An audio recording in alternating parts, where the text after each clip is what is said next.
Jay Crawford, Adam the Bull, Garrett Bush, Dustin Fox, Jason Lloyd, Tyvis Powell, plus, ba-da-da-da-da, you're loving him, Mikey McNuggets. And so many big names, it would take me hours to say all of their names.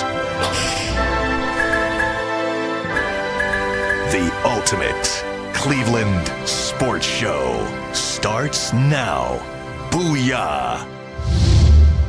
Welcome, everybody, to the latest edition of the Ultimate Cleveland Sports Show. Hello, with G. Bush, Dustin Fox, Tyvis Powell. I'm Adam the Bull. We got Mike. We got Anthony. We got Steve on the other side of the glass. And a lot to get to. Big 3-day weekend. Our kids get a 6-day weekend. Kids have a 6-day weekend, at least up here. Man. My kids off, too. Oh, they are? Snow? No, it's cold. Cold, yeah, everyone's cold. It's unbelievable. They're on Friday, too. I swear I remember walking to school, snow, 2 degrees, 0 degrees. You know what? It's better now. They shouldn't be going to school in that weather. No. As we were talking about, Dustin and I were talking about this earlier. Not safe. I like when the kids are home. I don't mind it at all. I love having my kids home. Yeah. You know, it's also kind of funny now that I'm becoming like a sort of an adult, semi adult. I think back to my childhood and how excited I got for snow days. Oh, yeah. Like looking forward to it. We used to listen to the radio, waiting WHBC, man. Just waiting for the school closings to come through. Right on the ticker. They'd be like Osnaburg. And it'd be like Tuscarawas County, Plain Township, Plain Local. I knew if Kansas City got off, we were getting off. Yeah, but we used to be like, well, Glen Oak. I'm like, I don't know, because it used to be Plain Township, Plain Local. Then they would go with Maslin. Yep. And then you would be like, it was in alphabetical order. That's so funny. Everybody, Cuyahoga County would come up, and I'd see Bedford. I'd be like, yes, that was yes. But now we get texts, we get emails, we get calls, so it's much better. But my kids, you know, I sort of live vicariously through them. Yes. Because now that I'm sort of an adult, you know, I guess allegedly, I'm excited for them to get snow days. So we all went yesterday to the Cavs game with our season tickets, me, my wife, and my 2 kids. And middle of the second quarter, I get the text that they're off school the next day. And so they're like high five and they're super pumped up. And I was happy for them. Yes. And some parents get pissed off. They're like, God, these kids never got to go to school. I'm like, man, I want them to get every day off. That was Tyvis just now saying, we would go in 2-degree weather. Yeah. I can imagine your kids when they got that text message, Dustin, they turned around and looked at each other. And when we used to go out and hang out, it was some good news happened. Round of drinks on me. Listen, let's go. Let's get it going. They probably looked at you and was like, more cotton candy, hot pretzels, and nachos on Dad. Let's get this thing rolling. Yeah. It's funny you say that because I'm never there for like my kids when they go to school because I gotta do the radio from 6 to 9. So and they leave the house at like 8:50. They school start at like 9. Yeah. So my wife handles it every day. Right. And so I'm sitting there and I'm like, yeah, man, I don't think they're gonna have school tomorrow. She said, you know what? If they don't have school, that'll actually work out better for me. And I was like, why? She was like, because, you know, she works from home. Yeah. But she's saying, like, it's so hard in the morning to get them up, get them fed, do their hair, get them dressed, and all of that stuff. And I never know because I ain't there. And your kids are young, too. She said that due to the fact that they're African American, she actually has to do their hair. No, but once they're a certain age, they'll be able to do their hair. Like the bun thing just don't really, like she literally has to do it every day. But once they're in middle school, will they be able to do their own hair? I'm not sure. I'm not sure. Like, I'm asking about it. It's something about, like, let me just tell you something. I was going to ask you, shout out to your wife, that's crazy. Yeah. Only if you got black daughters, you got to understand something. You got to do their hair. When you got to do their hair, that is a thing. Because at least one of them is going to be tender-headed. Like, they going to lose their mind when you got to get it combed. Yeah. And sometimes one of them is cool, but they switch up, and then sometimes you got to do it before, like at night, and then they wrap it up. Got to wrap it up, And then sometimes they might be tripping the night before. You like, you just got to go to bed. I'll get you in the morning. Yeah. But if you get them in the morning, that's going to set the whole day back. Yeah. So what's the age where kids can start doing their own hair? You would think like. I mean, your wife does her own hair. Yeah. So at some point it happens. I feel like you don't get that until like we still don't get to do our own hair. We may get it together, but we go into the salon after that. Yeah. I feel like it becomes a yeah, payment. that makes it more complicated. It becomes no a doubt payment. about it. It comes a. I would feel like maybe like 8th grade, 7th, 8th grade, right? Right. Like my son now is to the point where, and we live close enough to school. Like I don't know if it was last Friday or 2 Fridays ago, I had to go to the doctor, but I had to be there at like 6:45 in the morning on the east side. So my wife and I, because I was having an endoscopy, she had to go with me because she had to drive me home. So we had to leave the house at 5:45 in the morning. So my son, he just, set his alarm, got up, and went and walked to school. Yeah. That's all. Yeah, I mean, they're at the age now. I mean, Right, at that point. Aaron's going to be 13 this year. Yeah. And same with my son. Yeah. And by the way, I'm curious about your kid because my son now that he's like becoming more of a mature teenager. Yeah. Like he's all about like doing his hair and like he like wears cologne. Yeah, and, well- and, Oh, like, and- really? And like wants to shower like 3 times a day. He's like Yeah, no, he doesn't want to shower 3 times a day, but he definitely no cologne, but he definitely does his hair. Yeah, he's all Well, you into saw it, man. I brought Aaron in on Friday, I think. I was like, who's She this? didn't even recognize him. Who's this dude? He's got crazy hair right now. The hair thing for us has been probably since I was in elementary school because it was about waves when I was a kid. So Right. I had a brush and I'd be just brushing But my it hair was, off. when I was a teenager, it was about getting the designs in the back. Oh, you? I thought you was No. gonna say a mullet. No, I'm talking about A design in the back? yeah. like the Charlie Sheen Wild thing cut in the back. Kind of like things like that. Kids would get. So it was a white thing, guys. It was like a No, there was no. like a design in your hair. No, actually, in fact, it was more my black friends that would get it we used to have done in the back. There would be like a design put or like a little swoop, line, a little, some a little that. part. But there was also some like things done in the back. But it was black and white kids. I was confused. Depending on your hair. I was confused back then. So I was a ball. I'm older than all you I was guys, a ball so. fade dude. So you fade the whole sides and the back. So I used to go to all and then white give me. schools. I take went the to part Harder. up top. You went to where? I went to Harder. It's in Canton, and I was only one black dude, and I was like, hey, Literally the only black kid. it was three people that went to this school. Yeah. Private school? Me, How do I it was know Lucas this school? Tyndale. Shout out to Lucas Live. His cousin Christina Sanders, and me, and there was 4 black kids, and it was like there were brothers, Tyvis and Lawrence, and Emil. Whoa. But Knew everybody's name. 4 black people. So Yeah. I was confused. I was like, yo, I went to my barbershop, my uncle's barbershop. I said, I want my hair spiked. Back then they used to wear hair spiked. What? Yeah. They was like, oh no, You can't do that. Yeah. They shipped me right to the hood the next year. Like the next year, I came. They shipped me to the hood. You've been around too many white people. Let's My straighten this out here. teacher was at one school. He actually followed me to other school. Yeah. And then in 2 years, he had an independent meeting with my mom and dad and said, I'm worried about Garrett. Yeah. He has a design in his hair and he has jewelry on. And they were like, well, that's what happens in 2 years. You pull up in the inner city, Wait a you minute. got to adjust. You wanted the spiky mohawk? Oh, yeah. I ordered all that. The mohawk with the spikes oh, on it? yeah. I was confused, bro. You wanted the Bo Nix? Yeah, I wanted the Bo Nix, bro. That's good. And I showed him the picture and everything. And all the room full of black folks was like, What is happening? my to dad was like, my dad went to HBCU. They looking at him like, bro, Yeah. for real? That's when the Mohawks made a comeback in Yeah. 20. What was I? I was Them in high school like Frohawks? 2010 Yeah. or something like that. Yeah. I was looking at people like, you got a what? You got a whole mohawk. Yeah, no, I'm not Well, the doing mohawk first became a thing when Mr. T became But like, famous back in the day. Yeah, but like when it came back in 2010, like Yeah. it wasn't a ball. It was a mohawk. mix- It was a like fade. yeah, it was a fade, but like It was the fade. part with of it. the it was a mohawk. Yeah. It was just a wild Mr. time. T, And I'm just greatest like, mohawk yeah, I'm of not all doing time. Without Let's a doubt, talk. the best mohawk of all time. What's that? So without a doubt, the greatest mohawk in the history of mohawks. Yeah. All right. We got a ton of stuff to ahead. get to today, guys. So let's dive into our first topic. It's brought to us by FanDuel. The NFL playoffs are here. They've been crazy. We'll talk about the games in a little bit. But on FanDuel, every game day during the NFL playoffs is a chance for you to get some extra money thanks to FanDuel's Profit Boost Packs, which are waiting for you inside the app. You just make your picks like normal, then apply the Profit Boost to go after even bigger payouts while the playoffs get rolling. Just visit FanDuel, an official sportsbook partner of the NFL, and grab your Profit Boost Packs every single NFL playoff game day. Make sure you send us your winning tickets. We'll show you some winning tickets from our guy Darren Smith a little later in the show. We start, though, with the second round of interviews for the still open, still vacant Cleveland Browns head coaching search. The Browns have officially requested second interviews with 6 candidates: Jim Schwartz, Todd Monken, Mike McDaniel, Jesse Minter, Grant Udinski, and Nate Sheelhaase. They've already done their second interview with Schwartz. I believe Monken is in the building today.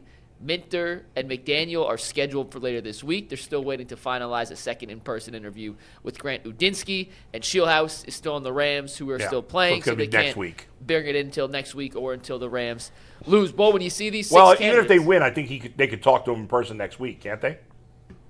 I'll look into that. Not sure, but it won't be this week regardless. If he's the eventual head coach, he will not be in for a second interview for the foreseeable future because the Rams are still playing, one of the 4 teams left. Yeah. When you see these 6 candidates, Bull, do you have any good sense of how the Browns are trying to navigate the final process of this search? No, I don't know, because they're very different candidates. I mean, bring up the list again, Mike, there. It's not like they're looking in one area. I mean, Sheelhaase and Udinski, and I think Minter maybe Minter's not that young. But Minter's the other young but defensive. The other 2 are they're offensive. Whereas McDaniel has already been a head coach. He's more middle-aged. And then Monken and Schwartz are guys with a lot of experience. Schwartz is a head coach, and they're older guys. So you have some guys that no head coaching experience. A guy like Grant Udinski, who's only led his group one year. So it's a very varied group. I don't have any feel for who the favorite is. How could you at this point?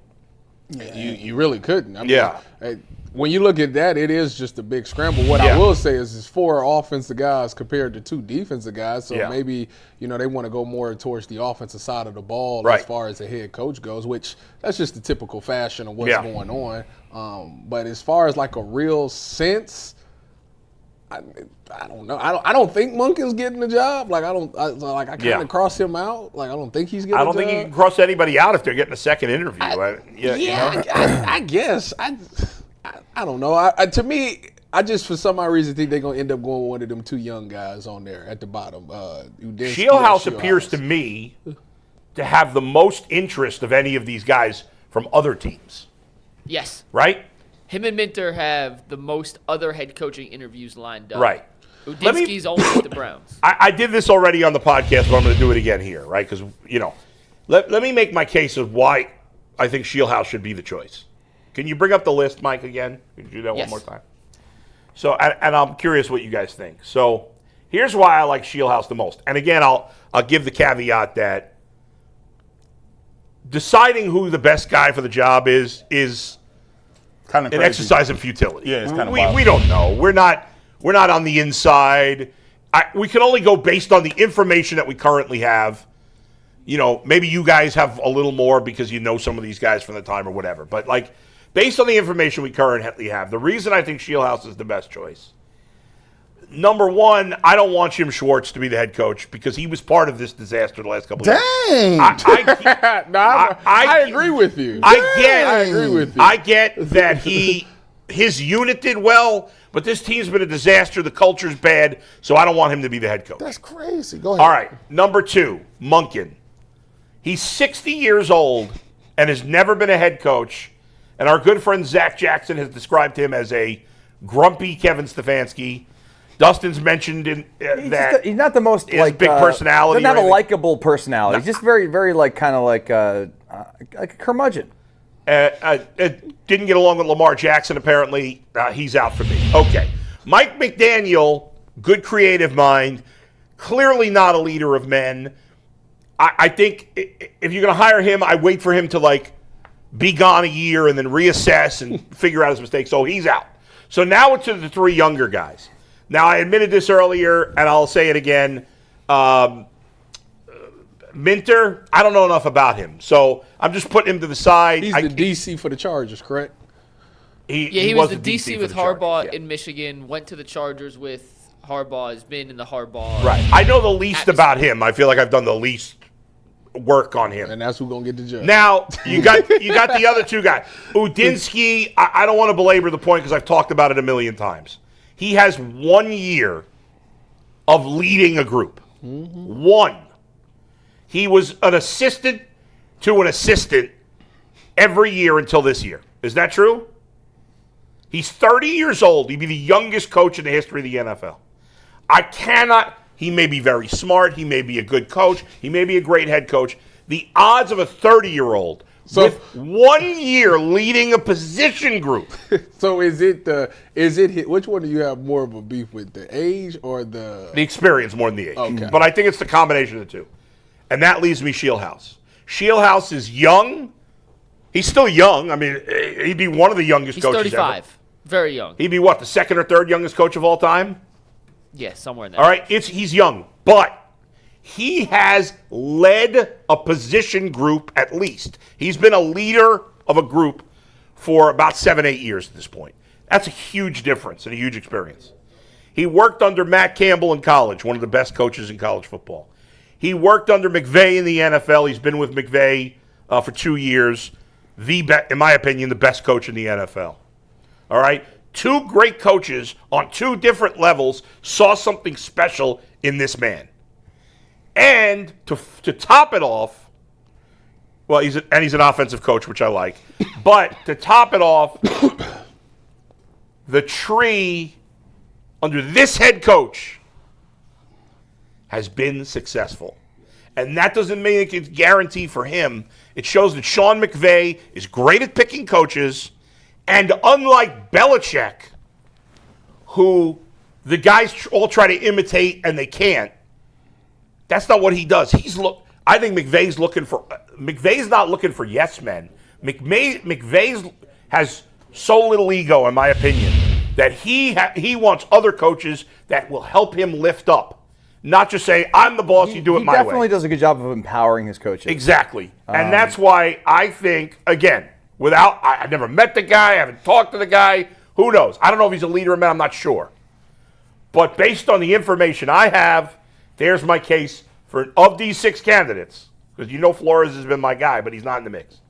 Of these 6 candidates, if I had to choose, based on the information I have and it just shared with you guys, Nate Sheelhaase would be my head coach of the Cleveland Browns. No, I don't got a problem with Nate. Yeah. You know what I'm saying? I don't Nate, either. I don't got a problem with Nate. I mean, I think. at the end of the day, whoever they pick, we go look. Played against Nate? We give him a chance. Did you play against him? Where was he at? Illinois. When? See, even Tyvis didn't know. 2010. No, like it was last year. There was like 13. You might have been. Well, I was there. You remember? Yeah. He was so good you don't remember him. What position? Quarterback. Number 2? Dual 14 threat? was his Dual last threat year. quarterback? Played 13. 2013. Did I play them in 13? Yeah. Yeah. He played at Illinois. They're on the 11, schedule. 12, Wait a 13 minute. tied. 13. I played 106 snaps that game, so he was the quarterback. Number 2. Man, Yeah. he was Minimoski like that? He must have been. don't remember. I gotta go look He was that. there I for a gotta minute. check the He was Carfax a on 4-year that. starter, I Oh. Yeah, he was there for a minute. How many games did he play in college, Mike? A lot. All of You them. know? A lot. He threw 55 touchdowns, 37 picks, threw for 8,500 yards. He's like a 4-year Now, starter. Dude. He was there in 2013. We beat the brakes off of him. He was there in 10, 11, 12, We and beat the 13. brakes off of them. Hold on. We Hold beat on, them hold on, 60 to McNuggets. 35. They're not going to get that off. Listen, Tyvis and Bull got the Jim Schwartz slander He early sure in enough he was there. They slander remember him. who he played quarterback was against. there. They are slandering Jim Schwartz early in the Dang. game. Let me talk to No. Listen, let's get this right. Let's get this together. Jim Schwartz was on the team, right? Yes. Did Jim Schwartz call offensive plays? Wow. Okay. When Jim Schwartz was on the team, did Jim Schwartz go in and ask Kevin Stefanski, hey, I think on 4th down we should do this? No. Jim Schwartz don't got nothing to do with the special teams. Jim Schwartz don't got nothing to do with none of that. Bull says guilty by association. Guilty by association. Yeah. Like, if anything, he's guilty by actually doing his job when nobody else was. He had the talent. He had way more talent. Come on. I mean, we didn't know about the talent. He got young guys to play well. We didn't know Schwarzenegger had talent. He played well for him. But here's the thing, Bull. If I'm looking at it like this, I need, and I'm going to go on your premise. The premise is Andrew Berry. Now, this you might say rightly or wrongly. Andrew Berry got to win a certain amount of games. If I'm looking at it around and I say, all right, well, let me look at these guys on my list. If I look at experience, if I look at coaching, if I look at the relationship he's already built, if I look at what his track record is of success, if I look at all of those things, you have to put Jim Schwartz in the top 3 at all of these. Well, let me ask you this, G. What was, and again, guys learn from mistakes, but Mike, do you remember Jim Schwartz's record as a head coach with the Lions? Right now. It was bad, though, I'll tell you that. Okay. Who was Jim Schwartz's quarterback when he was with the Lions? It was Matthew Stafford. Who was the top receiver on the Lions? When Megatron. He had Matthew Stafford and the greatest wide receiver who's ever lived, and they didn't win squat. So let me ask you this. His record was 29. Ever lived. 51. One of them. What year was Matt Stafford? Did he draft Matt Stafford? How many years did he play with Matt Stafford? Stafford was 09 draft, I believe. Okay. And when did Schwartz? Schwartz was 09 when he first got there. So it's 09, and Matt Stafford was drafted when? I think he was 09. I could be wrong. I think he was 07, but I'll tell you right now. Oh. No, he was 09, so they came in together. Oh, so he was a rookie. Okay, now. All right. Did Schwartz go 0-16? What was he was a rookie. Schwartz's record year by year there, Did Mike? he go 0-16? Yeah, they went 0 for 1 year. Go ahead. No, he didn't. No. No, It was that- 2-14. Okay. That was That Orlovsky. Who was that the was coach Stafford's then? first year. Okay. Yeah. 6-10. Okay. Then they went 10-6, finished second in the NFC South, made it to the playoffs. Okay. But lost. And they the first fired round. him. No, then he No. had 2 more years. Then he went 4-12 and 7-9. I mean, he had a losing record 4 out of 5 years with a Hall of Fame quarterback. I know he's a rookie the first year. I give him a pass for that. Yeah, but so- 4 out of 5 years under 500. So take that. To your point, Yeah. you would say that you wanted a guy who sat for a couple of years, Right. learned from his it's mistakes. too many years. He's old. So To you me- want him to? So he played. How many years? This is 12 years ago. He learned 3 times over, bull. It's What do 12 you years. I mean, this is years ago. You said you want him to sit a little bit. He just sat a I want crazy 1 or bit. 2 You said- years. So you would take Mike McDaniel if he sat a year first, I would feel better about Mike McDaniel. but you wouldn't take Jim Schwartz for sitting 12. That's too many years. He's old. Here's the thing. To me, if you hire Jim Schwartz, you're half-assed. You've already half-assed it Yeah. by keeping Andrew Berry. I agree. All right? That's bad enough. Well, that's actually worse than keeping Schwartz. But and plus, I got a beef with Schwartz because you got a Jewish name and you're not Jewish. So somebody in your family's hiding the fact that that's you're what- Jewish, that's what and this I'm is insulted really by that. this is So what screw this is you. really No, I'm about. kidding. I'm kidding about that. I'm just joking about that part. But no, in my opinion, Schwartz and Monken are choices that say You gonna put him in with Monken? Yes. My opinion. But you would say that Jim Schwartz is a leader of men. Right. I don't know that. Right. Oh, really? I Okay. think he is. So let me. I think he is. Denzel said it. Let me help you out. Washington. Ward said, "Hey, I'd love for him to be the coach." Let me help you out. Yeah. Would you say that in Kevin Stefanski's tenure, he Yeah. was the most impactful hire?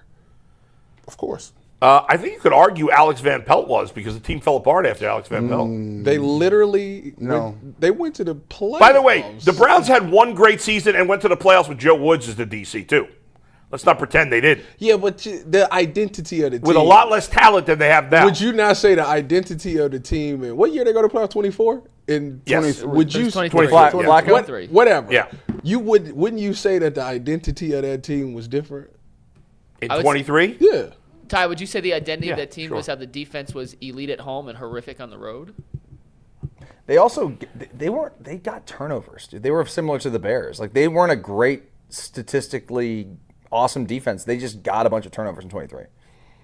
Yeah. They were really good at home. I They remember were the home road excellent at splits. home. Yeah, they were They had incredible. a favorable home schedule too. I mean, Like a lot of quarterbacks were hurt, and they stunk on the road. I just saw the Browns went up against a really good offense to the Bengals, and they had nothing to play for, and they won that game. So would Jim Schwartz be your pick, G? Huh? I have that list. Would Jim Schwartz be your pick? Here's my pick. I already said I'm 60-40 as Schwartz over the field. But Are you saying that's who you want? No, or, no. Or who you think they're going to hire? I feel- By the way, the first thing you said, G, before you answer, the first thing you said was, if I'm Andrew Berry, I'm trying to keep my job. If we're hiring people and we're like, that's bad for the Browns. Keeping your job means that he has to win a certain amount of games. Right. If he believes that Jim Schwartz can help him win a certain amount of games, how's that bad? But the goal is to to win hire games. a coach to win Not games. who's going to win the most games next year necessarily. Who's going to win the most games over the next however many years? I mean, you only guarantee 1 year. Well, If I'm who's the best long-term answer? To me, it's not Jim Schwartz. So when you looking at long term, the reason. Browns ain't winning 1 million games next year. We know that. Come on. Here's my thing. Why would I draft? I can't. Here, Yeah. I know that if they want to go with one of the young guys, cool. Yeah. But my rationale is just this: you just left from Kevin Stefanski. Now you want to put. Let me just paint the picture. Yeah. You got Shedeur Sanders next year, right? Yeah. If he's on the roster, right? Yeah. You got your boy, what's the name? Watson. Deshaun Watson. He's on the roster. Now, Deshaun Watson ain't spoke to nobody in years. He ain't spoke to nobody. If he's on this roster and he's competing, now you're talking about, hey, Deshaun, hey, do you think you could be a starting quarterback? Deshaun, what do you think about this? Hey, Deshaun, how's your relationship with Shedeur? You got a lot of things you're going to have to navigate, bro. You got Myles Garrett on the defensive side of the football that's telling people, I ain't in for no rebuilds. Yeah, he is in. But I'm saying he's in. He's in. Yeah. But do you want somebody? Where's he going? Do you know? Do you want somebody that already has a level of respect with half the room? If I got the level of respect with half the room, that's half the battle. If you want to bring in a rookie coach with no experience, he got to learn how to get to. He got to learn the media. He got to learn what's going on in Cleveland. He got to actually manage the game. And some of them ain't even called no plays. So if you got that and you want to put him in charge, now listen. If they choose to go that route, I'll support it, whatever the case may be. But if you think that is a advantageous situation for a first-time head coach, first-time play caller, and you got Watson, you got Shedeur, you got Myles Garrett, you got the media, and you got every spotlight with Jimmy Haslam sitting here, is that a position where you want a person who's never had any experience being in? You know, this is not an ideal job for anybody. Okay. Let's face that. But to me, Schwartz is settling. You know what, Andrew Berry? If you're so freaking smart, find the next great coach. Not some safe guy who's 60 years old. All right, we've talked a lot. You and I have talked a lot. Let's hear from Dustin and Tyvis. Go ahead, Dustin. What do you want? What do you want to know? Like, I don't have it. I sat here and listened to you guys talk about let's this. Crystal ball. There you go, Dustin. Hold this and get the crystal ball going. What opinion do you want from question about these guys? I'll ask that specific question because it's something we haven't mentioned yet. Please do it. Go ahead. Sean McDermott is out of Buffalo. It becomes the 10th job open this cycle. 4 have been hired and filled. 6 are still open, but Sean McDermott is now a potential head coach candidate. The Browns obviously have not had him as an interview. We just got fired. Dustin, I know you also follow Buffalo equally as close. Season ticket holder. Yeah. Do you think Sean McDermott will find his way into the mix for the Browns head coaching job, or do you think that's a no-go from the start, considering some other teams with better rosters and closer to winning again? I mean, you could go coach Lamar Jackson. If you're who? McDermott? You sure everybody's going to want McDermott? He could win with Josh Allen. Why is he a hot commodity? This is the Dustin time to talk. Right. Go ahead. Kill his mic. Dustin, Kill his what do you mic. think Kill my mic. about Sean McDermott? Would he ever be possible to come to Cleveland, or do you think that is just a far-fetched idea? I think Sean's a good football coach. I think he definitely, at the end of this thing, probably took a little more heat than he should have. I think there were worse coaching jobs by him earlier in his coaching career in Buffalo as opposed to this year. I mean, this year, honestly, I love Josh Allen, and he is the GOAT in our household. Right, I like that. You know, where I come in our space. We love him, but he didn't play well in that game. You know, he tried to be a hero, probably had to be a hero, and so at the end of the day, the 5 turnovers, it doomed him, and then the dude loses his job. He's going to coach again. He'll be a head coach this year, I guarantee you. I mean, the guy won 109 games and lost 47. I know he had Josh Allen, but it's still hard to win a lot of games. I mean, he won a ton of games. He was 8-8 in the playoffs, which obviously we know. You can't win an AFC championship and go to the Super Bowl with Josh Allen, then you get fired. You know what I don't But they gave him a lot of opportunities. You know what I don't like? Come to Cleveland, though. Would he come to Cleveland, or would I He look was at a him in Cleveland? finalist in 2017, and some people in the building that are still here were big fans. Do you think that's completely irrelevant now to their coaching search? No, of course it's relevant. These people don't change their minds. I mean, if they had an idea about this guy, I'm sure that it's still probably there, and they remember the interview process and that whole thing. He should 100% be in play for the Browns. Would he want to come here? I don't know. I mean, you just went from coaching an MVP quarterback to now you got to go coach a team where you don't even know who your quarterback is. Now, maybe you want that challenge. Maybe you're interested in the opportunity of picking another quarterback and trying to develop that guy. That's up to him. I think there's better opportunities for him, you know. You're right, Dustin. That the thing that hits a little bit different is how the Browns got messed up a little bit is there's 3 jobs and 3 marquee jobs. All right, good job, Crystal Ball. We've never seen it. We've never seen an offseason like this. 3 marquee jobs come open. The Ravens come open, and you got Lamar Jackson. The Steelers come open, and they have the stability and the cachet, and you know you're gonna get a long track record to do something. And now the Bills job comes open, and you have Josh Allen. So those 3 jobs right there are diluting the pool. Guys that weren't probably gonna get a job or be a first-time head coach this cycle are definitely being pushed up the list because you have these jobs that are awesome. Like you keep getting these other jobs, and that's why I believe Stefanski, they took Stefanski off the board. Put that up there one more time, the last big board. The full. And by the way, these are not rankings, these are just... No, I know, but I'm going to give you a ranking real fast as you put it up there. Because there are 2 teams that are similar, and it's Cleveland and Arizona. And all the other teams have more...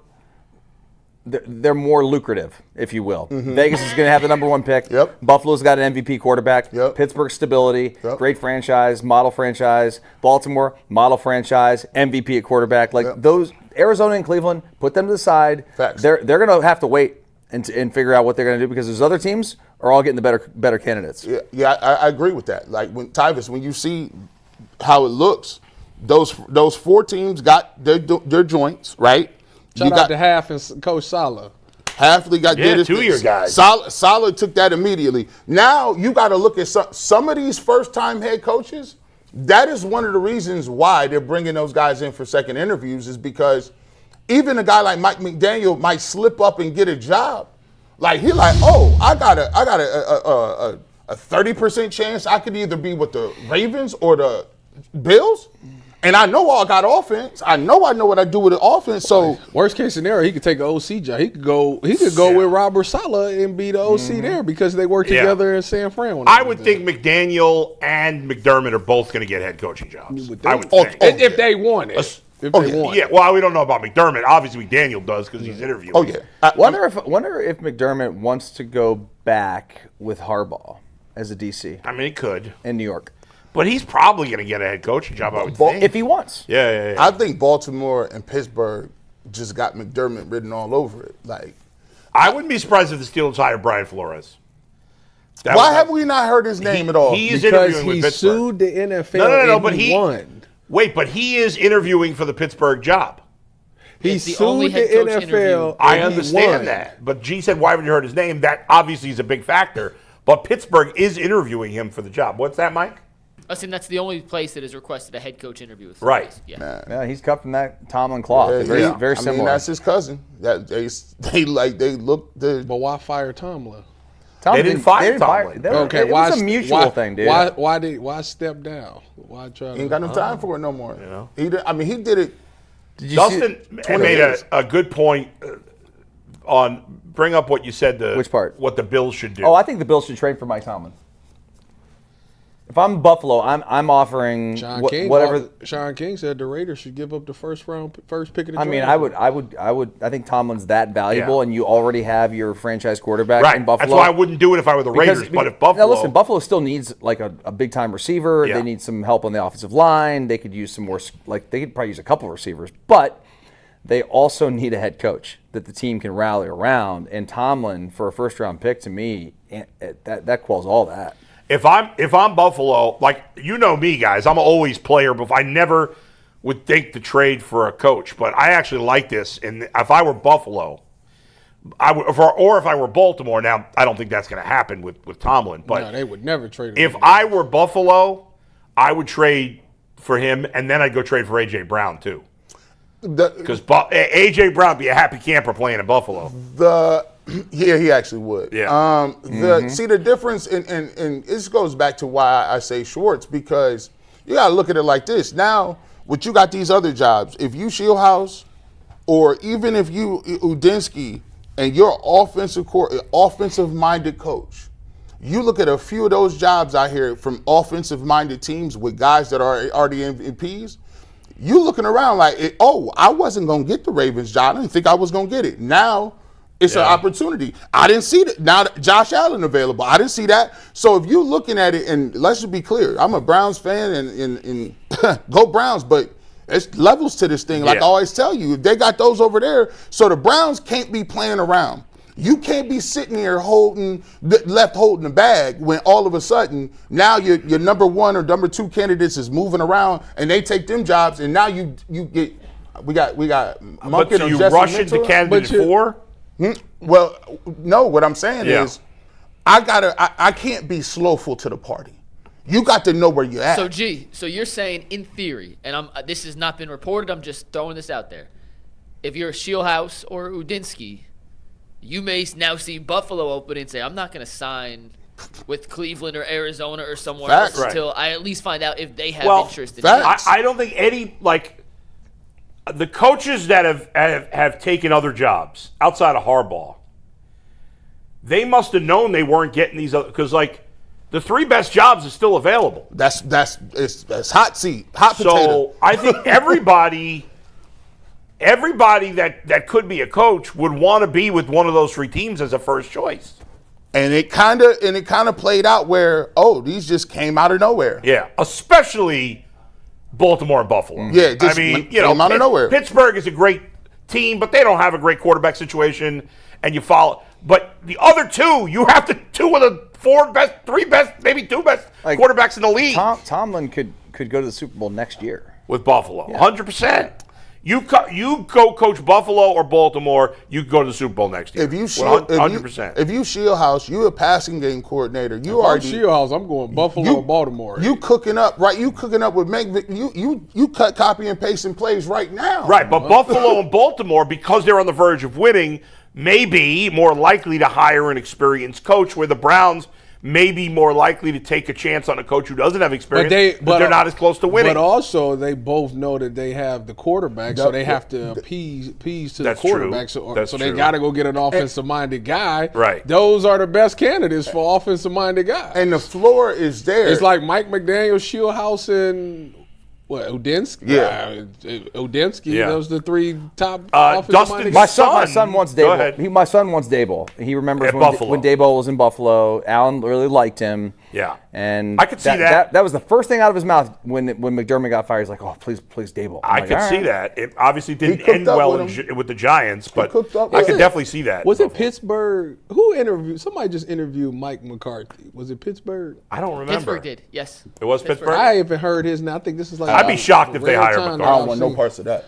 I'm cool with that. You know how we did which candidate McCarthy. do we not want for the Browns on Friday? Cool. I would love McCarthy to go to Pittsburgh. Oh, I'm about to say. That would be an ideal outcome for Cleveland, in my opinion. Now, I think McCarthy's a good coach, but you think so? I do. All right. I think my dream scenario is I'm intrigued by Udinski.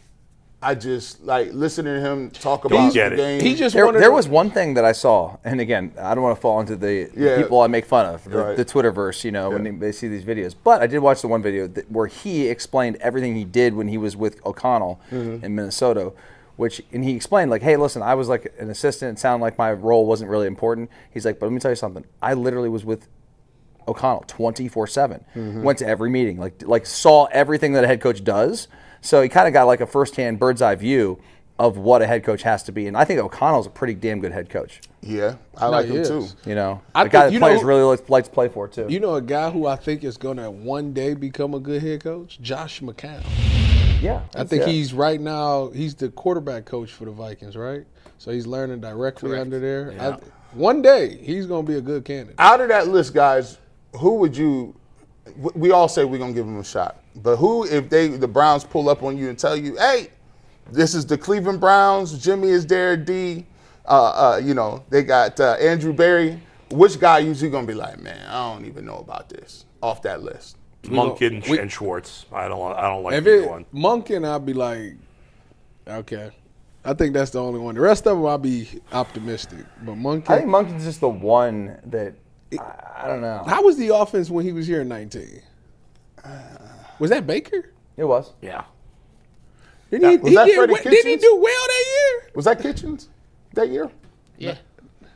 Hey, Stefanski was hired in 20, so. yeah, dang. Yeah. Okay. It didn't go. Yeah, Well, it didn't go well then. Yeah, I would the Monken thing. I would be like, man, but I wouldn't be head over heels about it. I think that's the only one. The rest of them I can see. Even Jesse Minter, I'm like, okay, it's a defensive coordinator, defensive minded dude.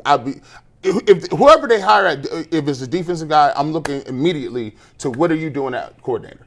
What's That's next? exactly what the question was going to be. Because If they hire Jesse Minter, he must really blow them away because they obviously want to keep Schwartz. Right. And he's the one guy. He's the guy least likely to have Schwartz stay here. Mentor is young. Yeah, and he's a defensive coach. If they hire Mentor and they make Udinski the OC, how would you feel about I'm that? fine with Udinski playing any role besides head coach Okay. here. That's good. That's fine. Make him an OC. yeah, I agree. Like I agree with that. It's tough. It's hard to believe a 30-year-old with that little experience has the ability to lead a whole team. I'm intrigued by it because I know he didn't call the plays in Jacksonville, Yeah. but Jacksonville's offense was humming this year. Right. And believe it or not, I think, honestly, if they did go that route, it would be very interesting to see who would win the battle between Shedeur and Deshaun. I really believe like that could help Deshaun. I think there's going to be somebody else in the mix, too. It could be. Well, we're Deshaun talking and about a Shedeur possible probably guy. would most definitely be in the mix. Yeah. But I think that if they did Udinski and ran that type of offense, I Yeah. think that would favor. I'm with you, Ty. I am excited to see what it looks like with a new set of eyes. Well, you got to have a lot more talent, too. Oh, no. You can place all the blame on Stefanski you want.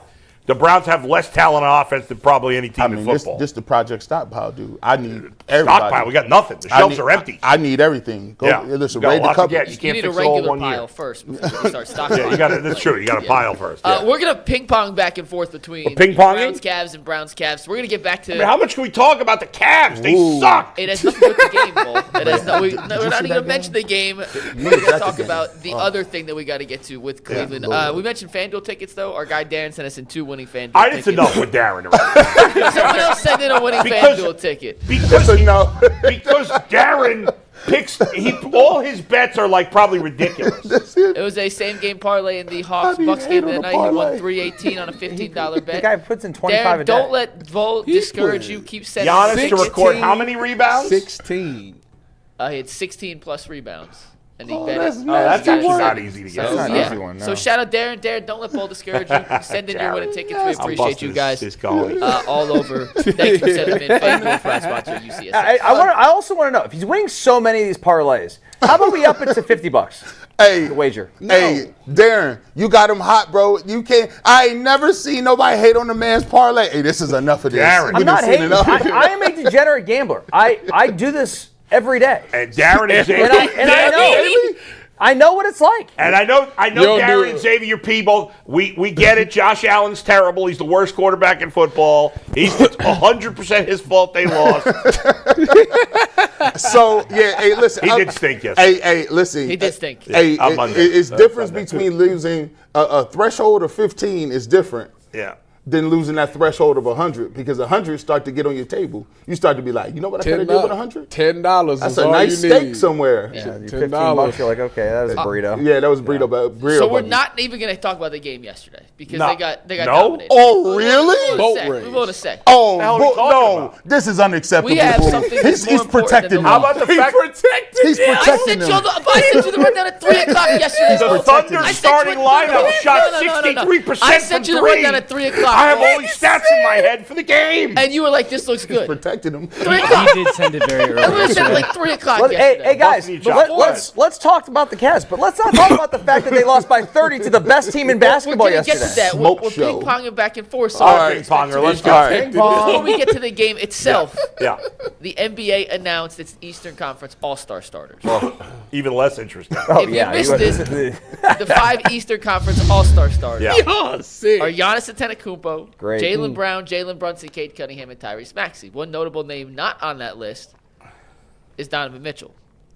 Tyvis, as the one ball knower on the panel here, do you believe Donovan was snubbed as an All-Star Eastern Conference starter? Well, they got the greatest basketball player of all time on there. Yeah, that's true. I mean, And he deserves to be on there. They got that right. It's hard to say. Isn't Donovan averaging 30 this season? 29.4. See, it's hard to say because Donovan has had those moments where, for me, like you know who Donovan is, but like, I don't know. It's just like a weird vibe where he like kind of fall backs a lot, let everybody do their thing, and then comes in at the end and do his thing. It's a weird vibe. Like Maxey didn't do nothing against us, but Maxey been playing well. Well, Donovan didn't do anything yesterday. Yeah, but terrible. Yeah, we're not talking about the game. Well, but we're talking about his whole. He brought up one game for Maxey. 2 games. Yeah, all right. It was 2 games that Maxey didn't. It's actually been 3 Yeah. games this year. Whatever. See. Yeah. So like when I say Donovan should go in before Maxey, I could see that. Jalen Brunson, they got whooped yesterday too. Did they? I Yeah, didn't they see did. that. They was when I turned into. So the who would you game, put him in over? Maxey would Brunson. be. You would take a Brunson over here? I mean, I would. They No. probably, you know what? It's always those two. No. It's always been back and forth about who's G. Bush better. says no. No. You wouldn't put him in over Brunson? Here's why. Their numbers is all comparable. Right, Brunson is averaging about 29. Jalen Brown is getting almost 30. Jalen Brown is Maxey big. is getting 30. And Yeah. you go and you look and Donovan is right around that 29 situation. Yeah. But you look at the standings, and they always do this for basketball. They reward the teams that are playing well in the first half. That's true. They They, do they that. put 4 Atlanta Hawks in, even though they were frauds back in the day when It's they a had. game and a half difference, guys. Hey, listen. Just like the Cavs were frauds last year. Yeah, It's a game and a half difference. the Cavs are 7th true. in the East. 7th. It's a game and a half Hey, difference. we can only go by the You're right. standings. If it was a 7-game difference, Yeah. I Mike, mean, bring up the comparison. You had that thing up for Yeah, 2 yeah, seconds. I it'll be couldn't up for see 1 it. sec. Yeah, Nah. every counting stat, every advanced stat favors Donovan over Brunson. Go ahead, if it was let's more see than a game and a half, I would say, you know what? Yes, please, Steve, take it full. Yes, Take it full. Take it full. Let's see it. the green favors Donovan. I know, but most of them are minuscule differences. I know, and it's a minuscule difference in the standings too. So I think He's got a better VORP. A better VORP. For do you know crying what out VORP loud. is? What is VORP? I I don't actually know. have no clue. You don't I know? have no idea. Nah. Mr. Why Basketball? would you put it on there? So- This is from Basketball Reference. I didn't make By this. the way, this is totally out of left field, but I might forget about it later. The show His and Hers, which you and I both watched. Oh, I told Anybody you. else watch that? I started You're to bringing follow. it up now. Great show. You know I'm bringing it up now only because I'm going to forget this part. You know the woman who plays his partner? She's Yeah, the What was her name? Detective Priya, yes. You know where she went to college? Louisville, No. St. John's.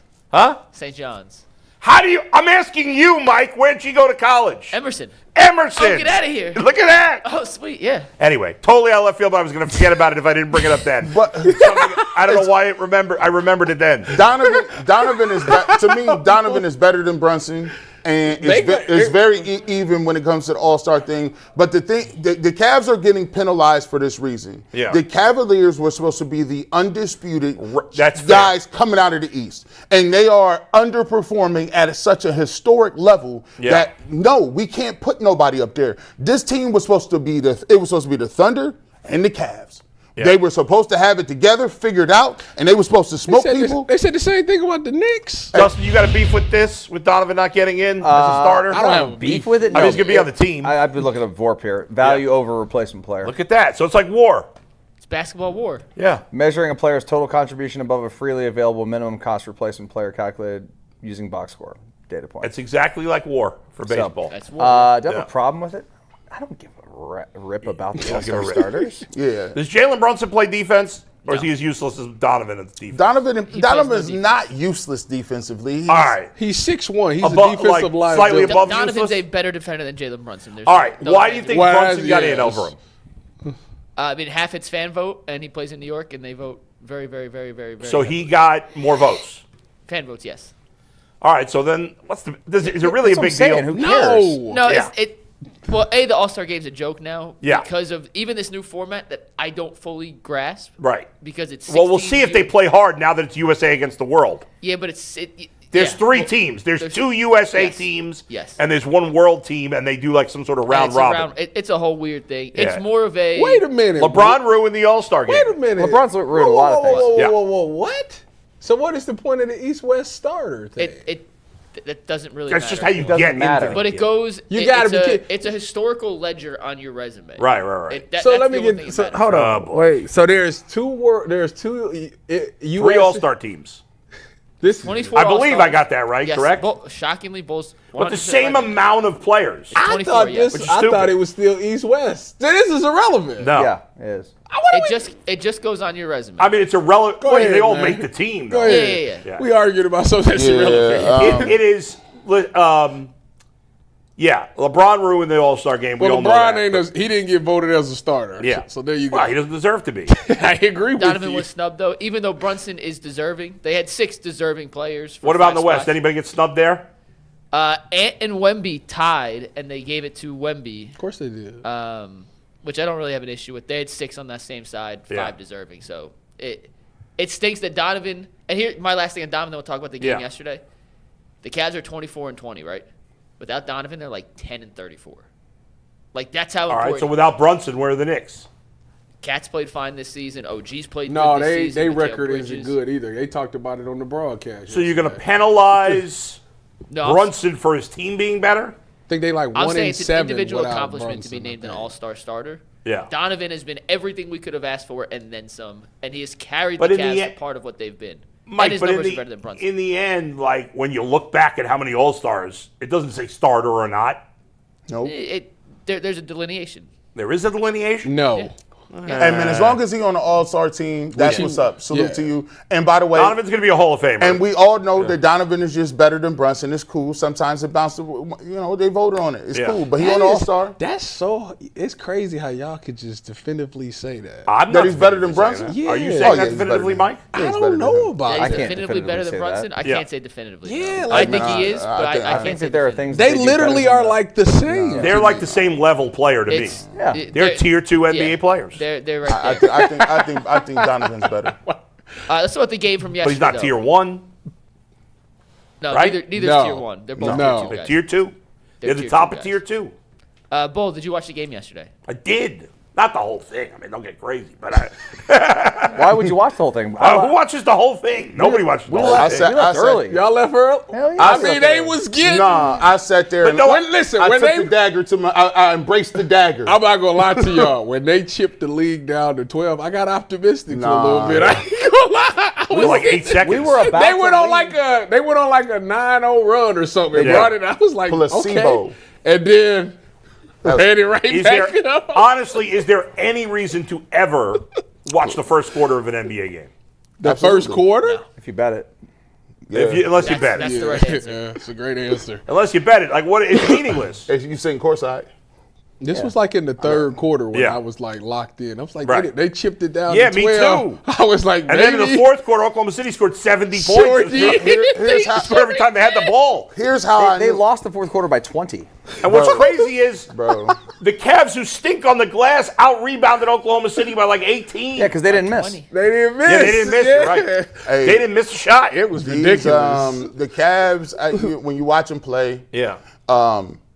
if they don't, somebody needs to tell them, hey, listen, if you guys don't play defense, like your life depends on it, you'll never win ever. You're just not good enough to do that. Like some of the closeouts, like at some point, they're not gonna miss, guys. The half-hearted check Holmgren heat check shots. Chet was baller. But listen, you think that Guy's a good player, man. hey, Yeah, he is. you saw him, White American. White American. you saw him knock down 2 of them. You think that he's going? And here's the here's the they guy. don't respect it. Here's the guy that it hurts me to see him play well, and it does something to me. There's a level of dislike, and I don't know why. Hold I on. know Let you're gonna say. wait. Let Lou me. Dort. Lou No, Dort. I cannot stand this dude. Lou Dort? The Dort you Love talking him on about? the I Cavs. hate this Listen, We dude, need bro. him on the Cavs. Like, Draft bro, him and then came down and was clipping trays. That's it. I'm like, bro, they letting this little fullback kill him again, man. Yeah. This little, he is a undersized pulling guard, Wait a and they let him kill them every Wait a time. minute. Listen. When's the last time the Cavs had a Lou Dort type of player? Eric Snow.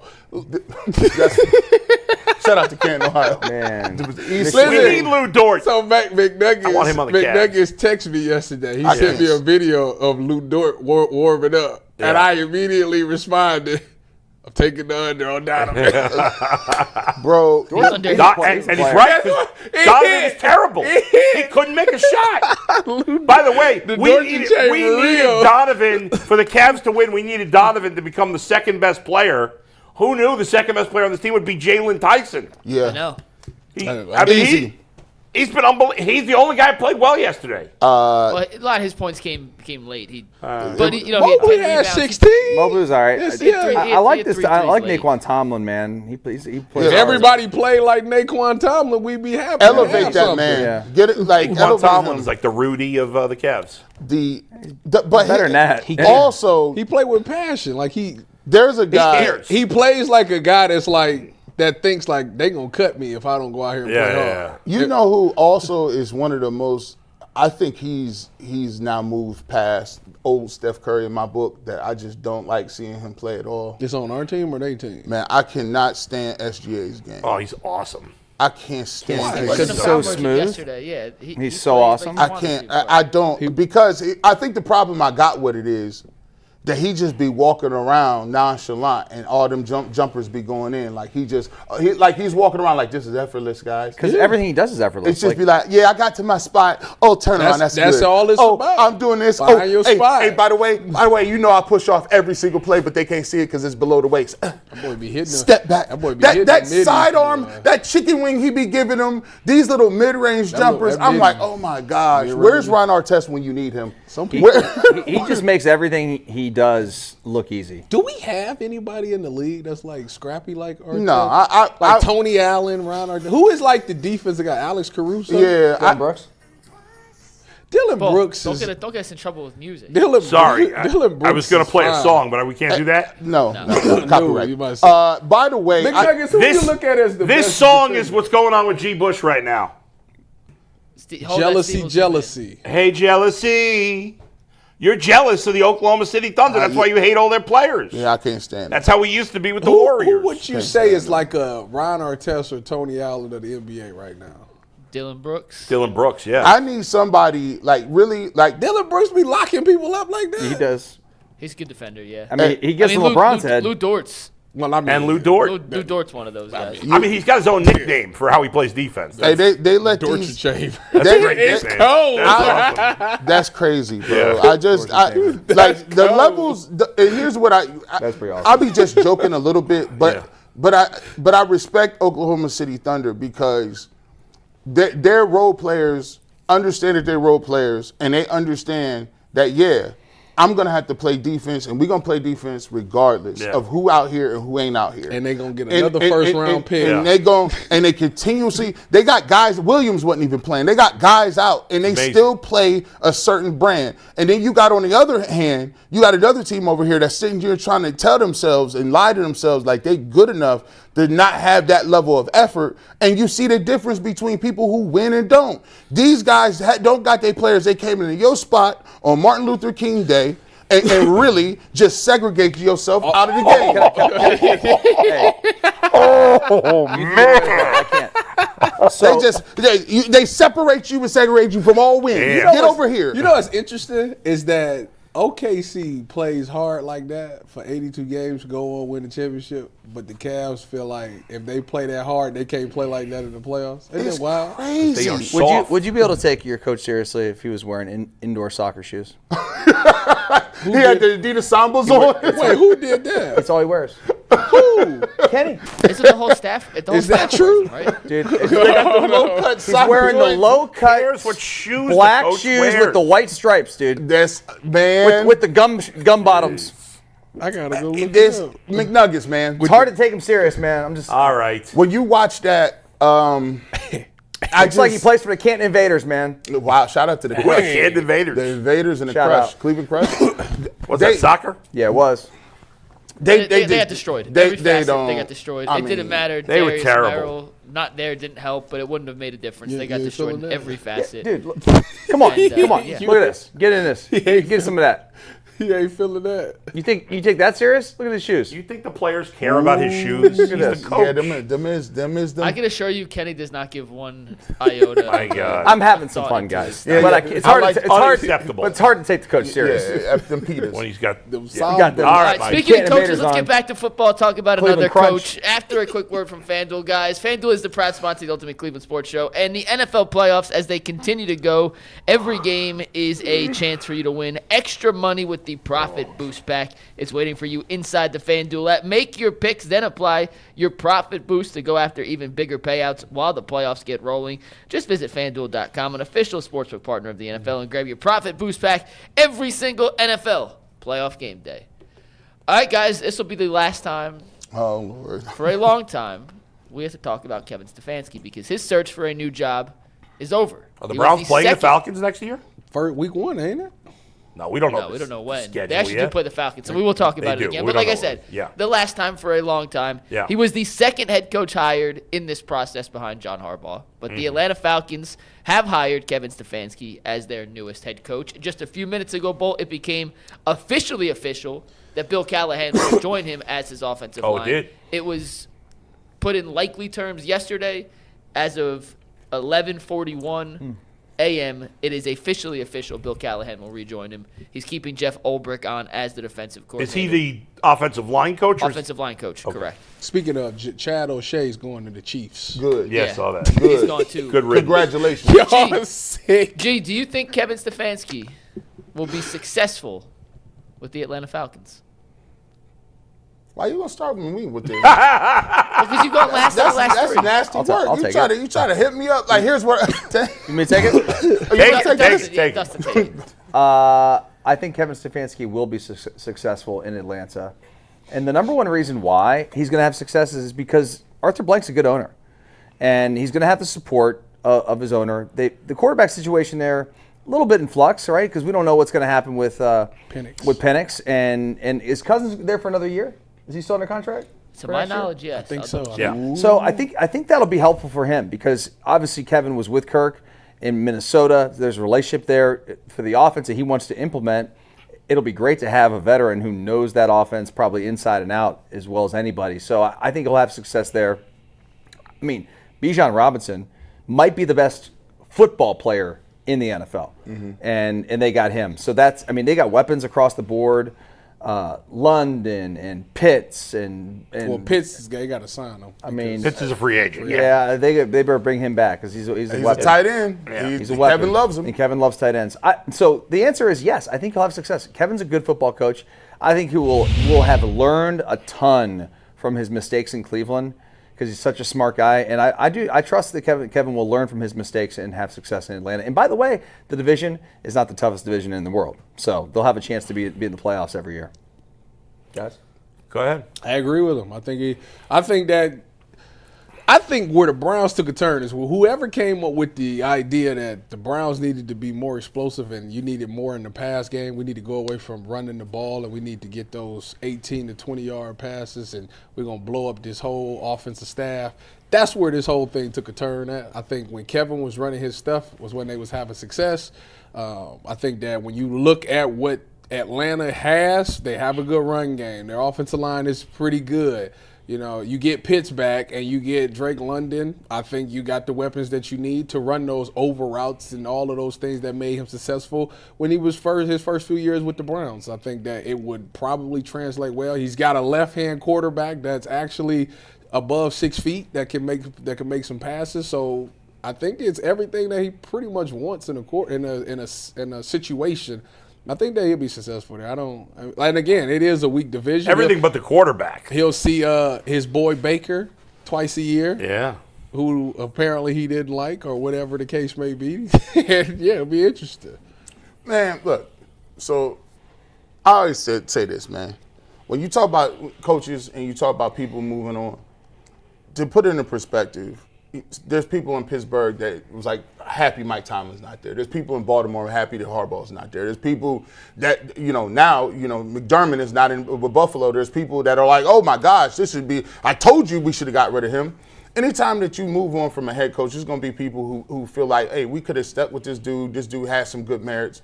And I've always said this. I don't wish nothing bad on Kevin Stefanski. I just want to change. I don't think it's just working here for him. Now, when you talk about Atlanta has some advantages. They got a better overall offensive roster. You got Drake London. If you sign Pitts back, who had one of the best years of his life, he'll come back. Bijan Robinson is probably a top 1, 2, 3 back in the league. I wouldn't take him in fantasy next year. He gonna get less than. Now 20 he about carries. to get them 16 carries. He gonna get less than 20 carries. He's not gonna get spoon fed. Now they might bring Pitts back. The thing with Kevin, they're also losing their number 2 back, who's really good too, Tyler Algier. Algier. Good Oh, he's player. a free agent. Yeah. He'll be a starter somewhere next So year. I like the BYU. fact, I like the fact that they brought back Callahan, but it's all going to come down to this. It's going to come down to how he handles the quarterback situation. Now, if I was to tell him, I don't think you should have told it was an open competition. I'm watching very intently. You got Penix. They already kind of messed it up a little bit by they went out got Cousins, gave him the money. Then they drafted Penix the very next year. What was Penix injury?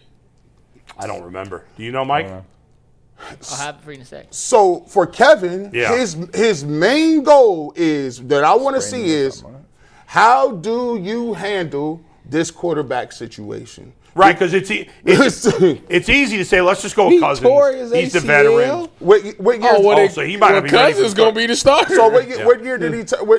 How long ago did month? he? Week 11 tore his ACL. Yeah, he's not going to be ready. It's the probably not ready for third the time start he of the tore his season. ACL. He'll be ready. They might draft one. Yeah, here he go. This guy's come back in 7 months now, dude, from ACLs. He'll be here. Cousins taking all them. Here's Cousins the starting quarterback. I'm gonna tell you that right now. Oh, that's for sure. like it was gonna be hard for Penix to beat him out anyway. When Kev came in, it was a wrap with that, and he gonna be there in the offseason. Matter of fact, like Kevin and Kurt is having dinner right now. They eating. Yeah. They down at cookout. They breaking bread right now, worshiping they at and cookout studying right now. They going to Bible study right now. It's a wrap. Cousins is gonna be the quarterback, so he'll be comfortable with what they want to run. I wouldn't be surprised if they in the mix to win the division. 8-8 win the division or 9-8 win it their year anyway. So It was 8-9 this past season. yeah, so they'll be in the mix as 1 up, 1 down. So Yeah. Well, they won. Here's a couple things. First of all, we have to say that Jason and other people that said Kevin Stefanski going to get a job right away, they were right. They were right. We had somebody send a YouTube chat last week that embarrassed themselves by saying, you guys said he would get a job the next day. That person's embarrassing, and that person owes Jason and others an apology. He was right. I wasn't as down on Stefanski as other people was. I obviously wanted him to be fired. But I wasn't so sure he was going to be this hot a commodity. He was clearly a hot commodity, and he was the second guy to take a job, and he was in demand. So obviously around the league, Jason's right. A lot of people think he's a good coach. Whether they're right or not, we'll find out in the long term. But he was right about that. Will he have success? Like almost any other coach, will come down to who ends up being the quarterback. When you describe success, what is it? Is it making the playoffs? Is it winning a Super Bowl? Is he going to win a Super Bowl? Not with their current quarterback situation. Could they make the playoffs? Sure. They tied for first this year. The Buccaneers, the Falcons, and the Panthers all finished tied at 8-9. And so, it's possible in that bad division they could make the playoffs if they get decent quarterback play because they've got a decent team. Not great. So, I think he'll do all right. I think he'll be fine. But the long term, whether he has real success, is whether they end up with a good enough quarterback. And right now, it doesn't seem like – it seems like they have Penix, I don't know. I haven't seen him enough. Kirk Cousins, you could get by for a year with him, getting, serviceable play. But I don't. Beyond that, they're going to need a long-term answer. And my thing is, I don't get nothing out of saying that Kevin Stefanski is going to be terrible at another spot or he's not getting another job. That don't do nothing for me. I'm invested in seeing what the Browns going to do. I want to see what they do and how they move. They make their bed and they lay in it. Kevin is in the NFC. We wish him nothing but the best of luck. I want everybody to be gainfully employed and contribute to the American dream. But at the end of the day, it doesn't mean that I wanted Kevin Stefanski to still be here with the Browns. Right, that's fine. It is what it is. Completely fair. All right, Mike. Real quick, I put a poll in the chat. Yeah. I'm curious if you guys can guess the right answer. Yeah. To what the chat said. I said, who wins a playoff game first? The Browns without Stefanski or Stefanski in Atlanta? What do you think the chat said? 80% said Browns. G? I'm going to say 60-40 Stefanski. Really? Our fan base said that, you think? 66% says the Browns. 70-30 Stefanski. Wow. Tyvis, you're the closest. 57% said Stefanski in Atlanta wins Wow, a playoff that game shocks before me. the Browns You know what? without Stefanski. That's what I love Nice about job. this fan base. It's like they smart. They understand ball. I mean, they I don't know understand the about that, situation. but- they smart. The more that they watch the UCSS, the Yeah. more Maybe they're getting the smarter. that they get. They're getting smarter. I'll Man, agree with I don't know that. who panders more, you or Ken Carmen. Love you, Kenny. Love you, buddy. Ken is an A-level panderer, there's no doubt. I love Kenny. He is a panderer. He is a big-time He's a panderer. All right, we got another football topic. You guys ready for that? Wait, but one thing I'm just still shocked about, because we had a poll the other day that was still crazy, where people said the Browns' job was better than the Steelers' job. Yes, that happened. And then, yeah. Well, I mean, the Steelers' job. Here's the thing: when you stability is a thing, but listen, man, you got to have ball players too, and they ain't got no quarterback. The offensive neither do the line, offensive line getting older. The Browns don't have any offensive line. Hey, the offensive line getting older. They don't got Here's what I said. defense aging guys. draft- If you Makes a asked difference. every coach in the league, would you rather be the coach of the Steelers or the Browns? How many would say the Browns? 1 out of 32. It might be a couple. Okay, One, so whoever has the I job. said then it's obvious what the better job is. And my man Xavier P goes, that doesn't mean it's better. Yeah, if more people want it, it's a better job. Well, let's see. Would you, if we look at it, Yeah. would you change your mind if you feel like the better candidate, the Browns got him and the Steelers didn't? I guess in theory, sure. Like if the Steelers end up with Todd Monken, then we Yeah. then we got to be like, was that really a good I job? don't see that happening. It But still bothers me that Mike Pettin's group of coaches By the way, he's that, coming on the show tomorrow. was that who good. is? Pettin. Really? Really? How'd y'all get that off? What? I got a text about an hour ago. We're having Great. Mike Pettin on the show. Great. 12:30 tomorrow. Mike Well, Pettin. tell him that his staff was unbelievable. Why don't you just come in tomorrow? Because I'm not. That's I have my M-sculpting thing. That's tomorrow. not right. the way it works. Have you ever It tried be to get y'all Bull three, just to ain't come in it? on his day off? Well, I mean, if they're going to pay you for another day, Yeah, I mean, if you gonna catch the direct deposit, yeah. I have something. double dip. He has Yeah. something to do. Got He has something something going to do. on. But that's a good. I didn't know we were having Pettin. I It like that. happened in the last I hour. like Pettin, man. Happened Is in he the last anywhere hour. right now? To me, he was Just the ol- retired. To me, and I'm not just saying this because he's coming on tomorrow, because I You said this said this before. before. I assume- He was the said. only head coach the Browns have had since you and I have been here, since we've been doing sports talk here, that I was like, that guy got screwed. 1,000%. He got He's totally got, screwed. He's a And one his guy. His staff is ridiculous. What's that? Dude. In Oh, Minnesota, his by the coaching way. When I was sent amazing. y'all his staff, Yeah, right. that was ridiculous. Pettin in They were Minnesota 7-4. Worked with Udinski, Pettin what? who spent his last couple years in Minnesota, Yeah. was on that staff with Udinski. So This we'll get some man, Right. this insight man's tomorrow. coaching staff was Kyle Shanahan, Aaron Glenn, Jeff Hafley, Anthony Weaver, Mike McDaniel, Mike LaFleur, Chris bro, like Yeah. Who's who? they was cooking. man. And you know what I liked? Like, he let his guys do their job. Mm-hmm. I like head coaches like that. You got to let people do their But job. he got Yeah. that text. So we're going to message. end tomorrow's show the with stupid Mike text Pettin. messages. So They forced make him sure to you tune in bench 12:30. Hoyer. Former Browns coach Mike Pettin joining the That's show. cool. Good job out of you. Hey, by the way, real fast, Yes. you guys, not to derail, but just wanted to just bring this up. Is Cignetti going back to Indiana, or could he be going to Pittsburgh? He said he's a college coach through and through. Okay, last Yeah. night, all but right. Money, Just- money talks. Money, Kudos money, to him. I know money that talks. Are we talking about Yeah, it? we're going to get to that. We got two more things and we'll get to All that. right, good. Before we get to that, we got to show you Darren's other winning ticket, Bull. Oh. Get ready. Darren sent us in two winning tickets. He won $318 on the other one. He won Unbelievable. $179.52 on this one. He made multiple same-game parlays. I never even heard on of the half of Hawks these guys he put on Bucks here. game. He hit two winning tickets. If you got winning tickets, make sure you send it in so we can feature it here on the show. All right, Bull. This was a question that got brought up on the radio station. You're in Dustin's former radio station, where also G. Bush and Tyvis can be found. Our guy Dale Ryder mentioned that the Browns, in his opinion, should trade the 24th overall pick, or at least offer it to Houston and continue the back and forth between Houston and Cleveland of quarterback deals. The 24th pick for C.J. Stroud. Tyvis? Coleridge, Bernard, Stroud, the fourth. Go Bucks. Go Bucks. Would you trade one of the Browns' first 2-round picks? The 24th pick? Of course I would. The 6th pick. Would you do a 6th pick? Yes. G, I know he was terrible in the playoffs, but G, I would you do the for 6th who? pick for C.J. For Stroud. Coleridge, Bernard, Stroud, the fourth. Would I trade The 6th pick. one first-round pick? The number 6 pick, yes. I would. Daryl said the 24th pick, which is a no-brainer. Of course I would do that. That's why I threw that out the window and upped it to the number 6 pick. This is crazy, bro. I don't think he was healthy in that game. This here, He was G. terrible in the postseason. Yeah. Terrible.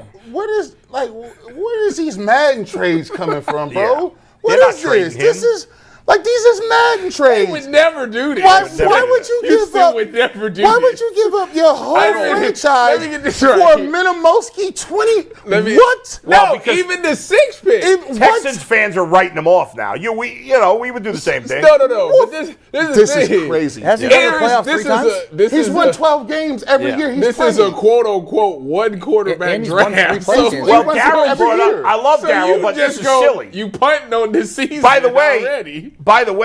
What? Wow. Wait a second, though. Gee, you're the leader of you're the resident leader of the Shedeurians.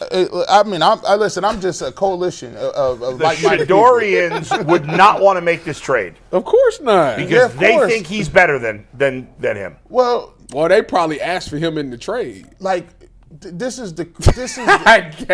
this is crazy because Yeah. he just gave the Texans 3 first-round picks There you go. Give him the. and to let them put them where they at, and then we gonna go give them some more picks. Yeah. Oh, you saying you would not do that? What I'm saying is, like we sitting here, Yeah. and I cannot believe that was a legitimate topic. Daryl brought it up. on It a was crazy. regular radio. Listen, you can say what you want Yeah. about C.J. Stroud and how he played, bro. He was terrible. He was bad. Coleridge, Bernard, Stroud, but the fourth. nobody is giving up their franchise quarterback for some Minimowski No. early. But we all do it, of course, in Yeah, theory. like come on, man. Like come on, stop. His middle name is Bernard. Stop. Coleridge, Bernard, Stroud, the fourth. So where the heck did J come I from? don't know. Man. Should it be CB Stroud? This is, and here's the thing too, and here's the problem that Yeah. we be having. See, I've been saying this. The Browns be doing this every year.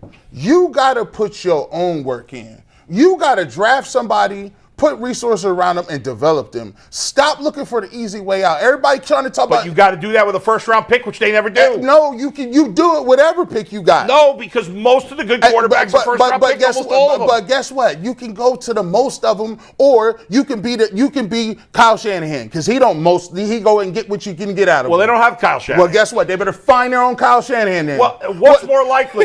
Gee, what's more likely? Get a first-round pick quarterback who's good, or a late quarterback? It's rare. This is horseshoes and hand grenades. Let me tell you something. You know what we found out? Yeah. You know what we found out here.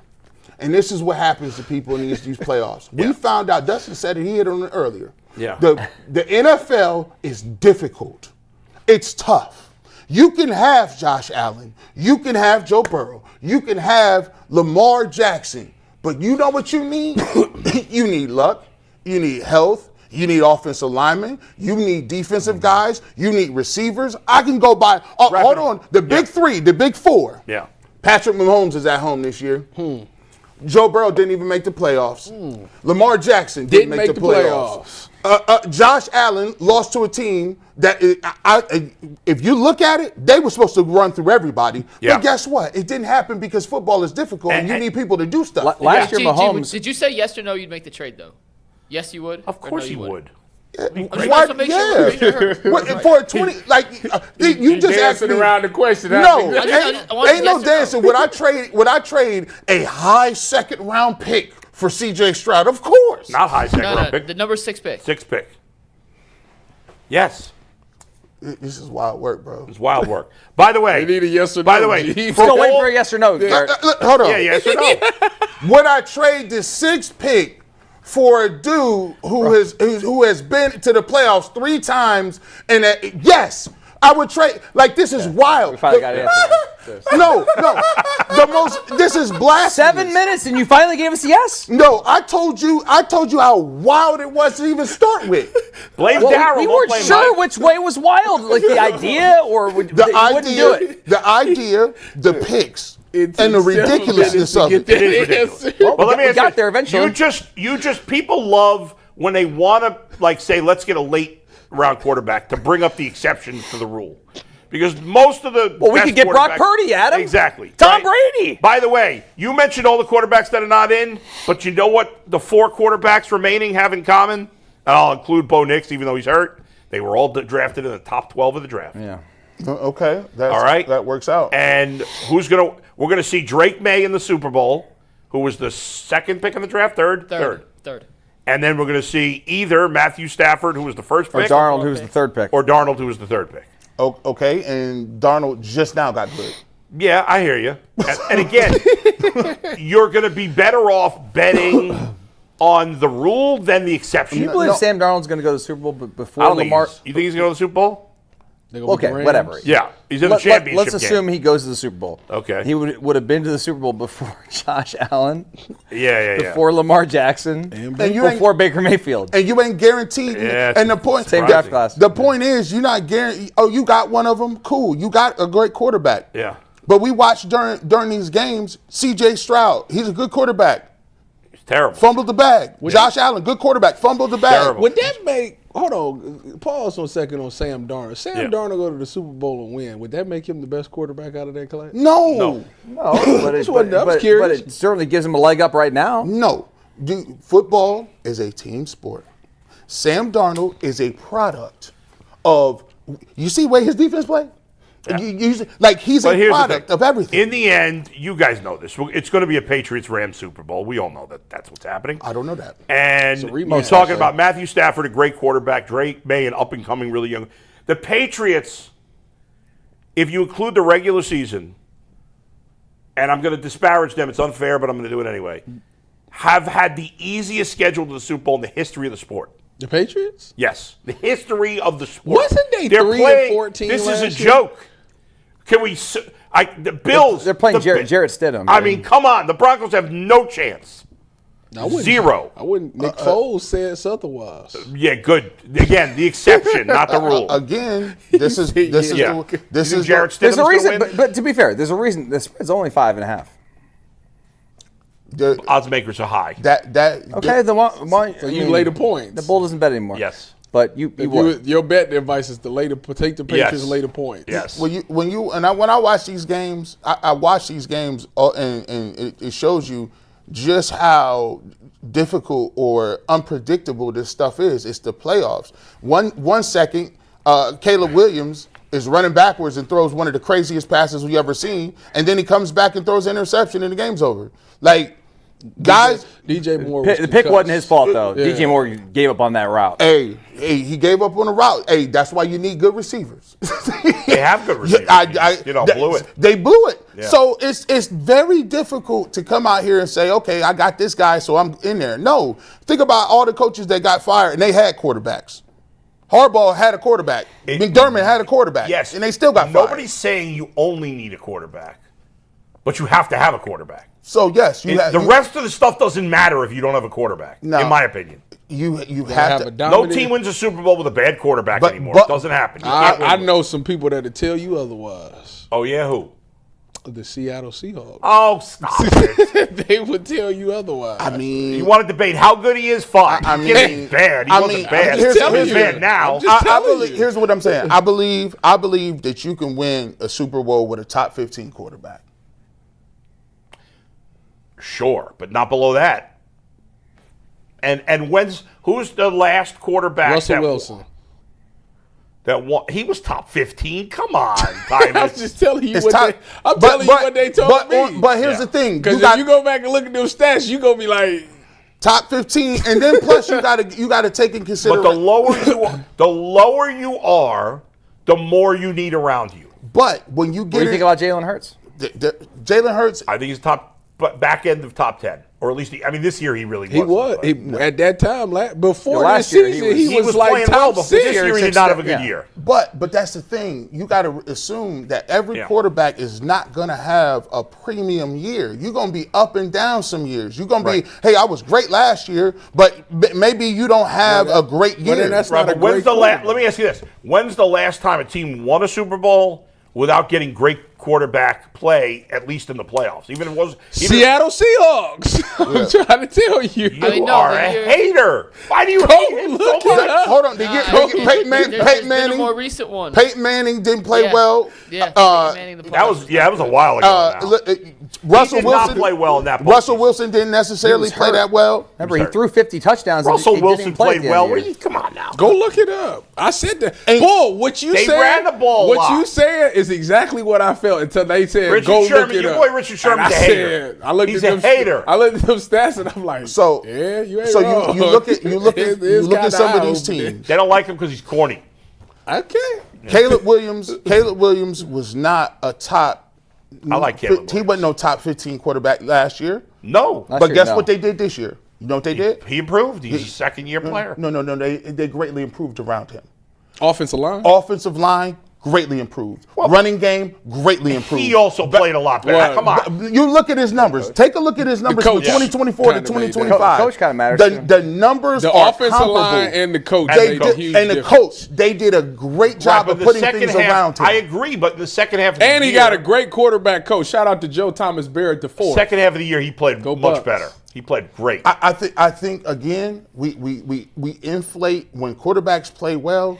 We give them all the credit, but we also give them all of the blame when they don't play well. But you have to look at the details. Except for Shedeur Sanders. When he plays terribly, the Shedorians give him credit for I tell playing you well. what, C.J. Stroud threw some passes that made Shedeur look pretty good. Well, about that, so we can put a Yeah. poll. Yeah, right. I was like, We C.J. put a Did poll you in see the the chat. conditions It in was the first bad. half? Yeah. Yeah, Still the terrible. conditions Drake May was wasn't that good bad. either. Drake May didn't look that good. No. Yeah, Drake May hasn't played great in the postseason. I mean, He has not. So we put a poll in the chat, by the way. Yeah. About would you trade the number 6 pick for C.J. Stroud? Yeah. They said no. And I'm going to let Anthony read the results so you know They said that there's no no. lies. Anthony? 80-20 no. Why is it that Our I fans can't lie, are but you prisoners can? of the moment. All right, guys, the results of our poll. Would you trade the 80-20. number 6 pick for C.J. Stroud at just over 800 votes? Yes, obviously, is 45%. No, Shedeur is better, 55%.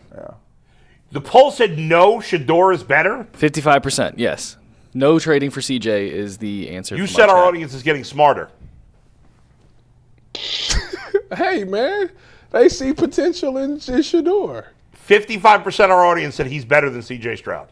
You know they going off a recent performance. The guy's thrown for 10,000 yards in his career and has won playoff games. That's crazy, Tyvis. Just admit that's crazy. I know you don't like saying anything bad about anybody. look. That's crazy. Hey, look, man. Hey, I'll say it for Tyvis they since I go- have to speak for Mike. It's crazy. They I mean, come going on. off of recency stuff. Like, you know, But- you're only as but good as your last performance. That's why it's ludicrous. The question in itself, I don't even know what I'm like, bro. We ain't got a coaching search to talk about. So this is more crazy. The fact that more than half the people that voted said they'd rather have Shedeur. Shedeur. You know, how many, All right, well, but you know listen. how many fans of Shedeur watch our show? Well, here's the Okay, thing. we just got 800 votes, and over 400 votes think that Shedeur is better than C.J. Stroud. Hey, that's people's mindset. Now, here's what I'm gonna say. And when I talk about it and look at it, I think C.J. Stroud is a great quarterback. I think he has a great track record. Also, I do think Shedeur Sanders is worth building around. So of course people go not say that, oh, listen, we think he's garbage. Now if you ask that question, think about it. Yeah. If you ask that question to say somebody like Cam Ward, like if you was the Titans and you Yeah. ask that question to Titans fans, what would you think Titans fans will say? I said they would make the trade. They'd be less likely, and I could understand that, but If it was Jackson Dart, what would you say? What would you say in New York with Jackson Dart? I don't think you would trade right now Jackson Dart for C.J. Stroud. See, there it is. So all right, so Jackson that's a Dart, little prisoner of the moment. but Jack, that's their man. But here's But the that's problem. one first round pick quarterback Yeah. that was a rookie this It's year. also the way you worded the question. You said Shedeur is better. Jackson Dart's not better than C.J. Stroud. No. No, he's not better. So- You might like his upside more, Yes. but those people that voted yes were saying he's better. Well, they like his up. Well, okay. Well, he's not better. Well, I'm saying they like his upside, right? Right, but it wasn't who. Should we just make the poll? Who's Yeah. a better quarterback, Shedeur or C.J. Stroud? Well, that's what you basically asked. Well, do you want me to make it so Nah, there's what's no... the point now? We understand. Hey, listen. C.J. Stroud is a really good player. I think Shedeur Sanders has potential to be a really good player. The biggest difference between the two is CJ, you can literally turn tape on and watch full games of CJ. He did it against us. And our defense was like considered to be one of the top in the NFL. Killed us in that game. We shredded them. So when you see stuff like that, Shedeur doesn't have those moments yet. Right. Yeah. Not saying that he can't. We just haven't seen it yet. Nobody would. Nobody that in football, when you looking at the tape, say, "I'm going to take 7 games versus this man's 3-year career." That's crazy. And C.J. Stroud was a much higher prospect coming out of college than Shedeur. If you asked every team in the NFL, including the Browns, you said, "Here's your choices. You could have C.J. Stroud or Shedeur Sanders in the 6th pick in this draft." No team would choose. They would take C.J. Stroud. Yeah, that's correct. Yeah, By the way, most teams would trade their current quarterback for C.J. Stroud.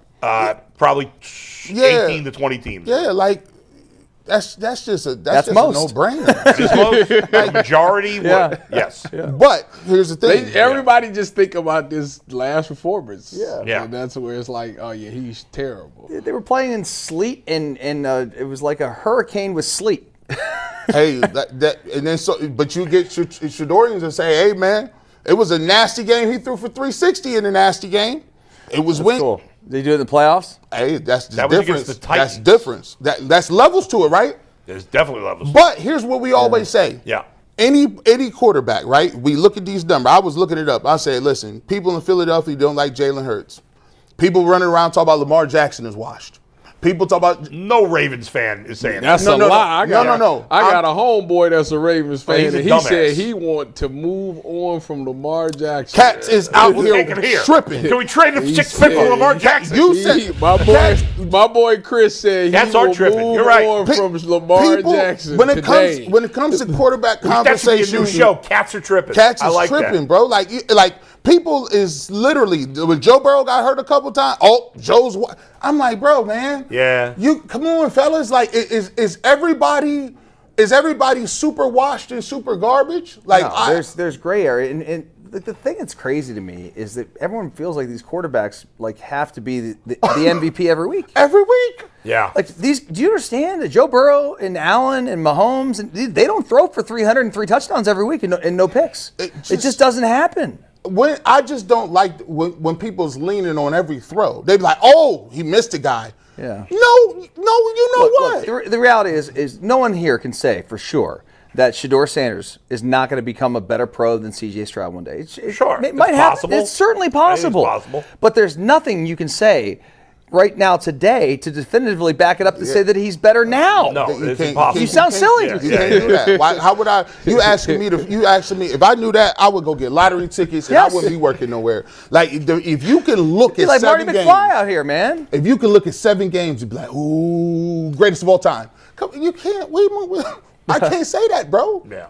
I need some more games and opportunity. And by the way, Silly. when you watch these other games, you couldn't, as a Bills fan, you told yourself, man, I'm coming into this game. This is the best chance we got And then to they come blew in it. here. And then you got into the game. Everything is funny and you could prognosticate until the second quarter hit. And then all of a sudden, you down 10-3. And you're like, ooh, we ain't moving the ball so well. This is going to be a long fight. Yeah. These games, like I picked the Bills to go to the Super Bowl. And then I was looking like, man, they're kind of struggling a little bit. Guys get hurt a little bit. I was nervous about the Jaguars game. They barely beat those guys on the road, and then they got to go. Then they got to go on the road here again. Like it was a tough spot. They should have won. I think that they were the better team, even though they committed 5 turnovers. By the way, no one ever wins committing 5 turnovers. Yeah, you do. It's That impossible. was the weirdest play. What did you guys think about that play? Which one? The The interception that got pulled out of his hand. Listen, here's my thoughts. And we were a fan. Like we were like my son's in tears after the game. Yeah. So like this is from a fan's perspective. Yeah. I could go either way on the call. It could have gone either way. Yeah. Just can we like be sort of on the same page with other calls that are similar? Like, is he down? Is it a catch? Is it go to the offense? Is it simultaneous? Like, there was nothing. And why don't we stop the game to make sure we got it so right? And McDermott did the right thing by calling timeout, at least to make everyone at home watch it again. It was weird because what's his name, the referee that's Stefanski. He acted like he didn't know what he was talking about. Well, Stefanski said it was obvious that he didn't have control of the ball. It wasn't obvious to me. No. I thought that was a catch by the offense. I didn't understand that call. The Bills probably win that game if that doesn't happen. They catch that, range. They kick the field the next play. That throw. Well, they could have scored a touchdown. But before we dive into all the games, because that's how we're going to end the show. Yeah. Again, Josh Allen did not play well. No, he was lousy in this game. Let me just do one last read, then we'll spend the last 15 minutes for Super Chats on the national championship and the craziness of the playoffs. But guys, with FanDuel, you guys can get profit boost packs. On every NFL playoff game day, you make your picks the same way, then apply the boost packs to get even bigger payouts while the playoffs are rolling. Just visit FanDuel, an official sportsbook partner of the NFL, and grab your profit boost packs every single NFL playoff game. All right, we're just going to finish the show talking about the chaos in college football and the NFL playoffs from the weekend. Obviously, the Final Four now in the NFL. Denver without Bo Nix will be taking on Drake May and the Patriots. In the NFC, it's the Rams and the Seahawks for the third time this season. They've had a couple good battles already. Indiana pulled off the literally from nowhere to the top of the mountain 2-year turnaround of the ages by beating Miami last night. Dustin, we can start wherever you want. I'm letting you pick here, but let's talk some ball. Well, we started last night's game and what we thought about it. Number one, I think Indiana, hats off to them. Kudos to the Hoosiers. They proved me wrong. They were the best team in the country by far. They also proved that teams can turn it around in a year or two. This new era of college football with NIL and with players in the portal and leaving and free agency and all these things, like Cignetti did it. He beat the system. Yeah. And he did it at Indiana, which is crazy. Not at Alabama, not at Ohio State, not at Miami, not at Texas, not at USC. Did it at Indy freaking Anna in Bloomington, Indiana. That's a basketball school. It's just crazy that they were able to accomplish it.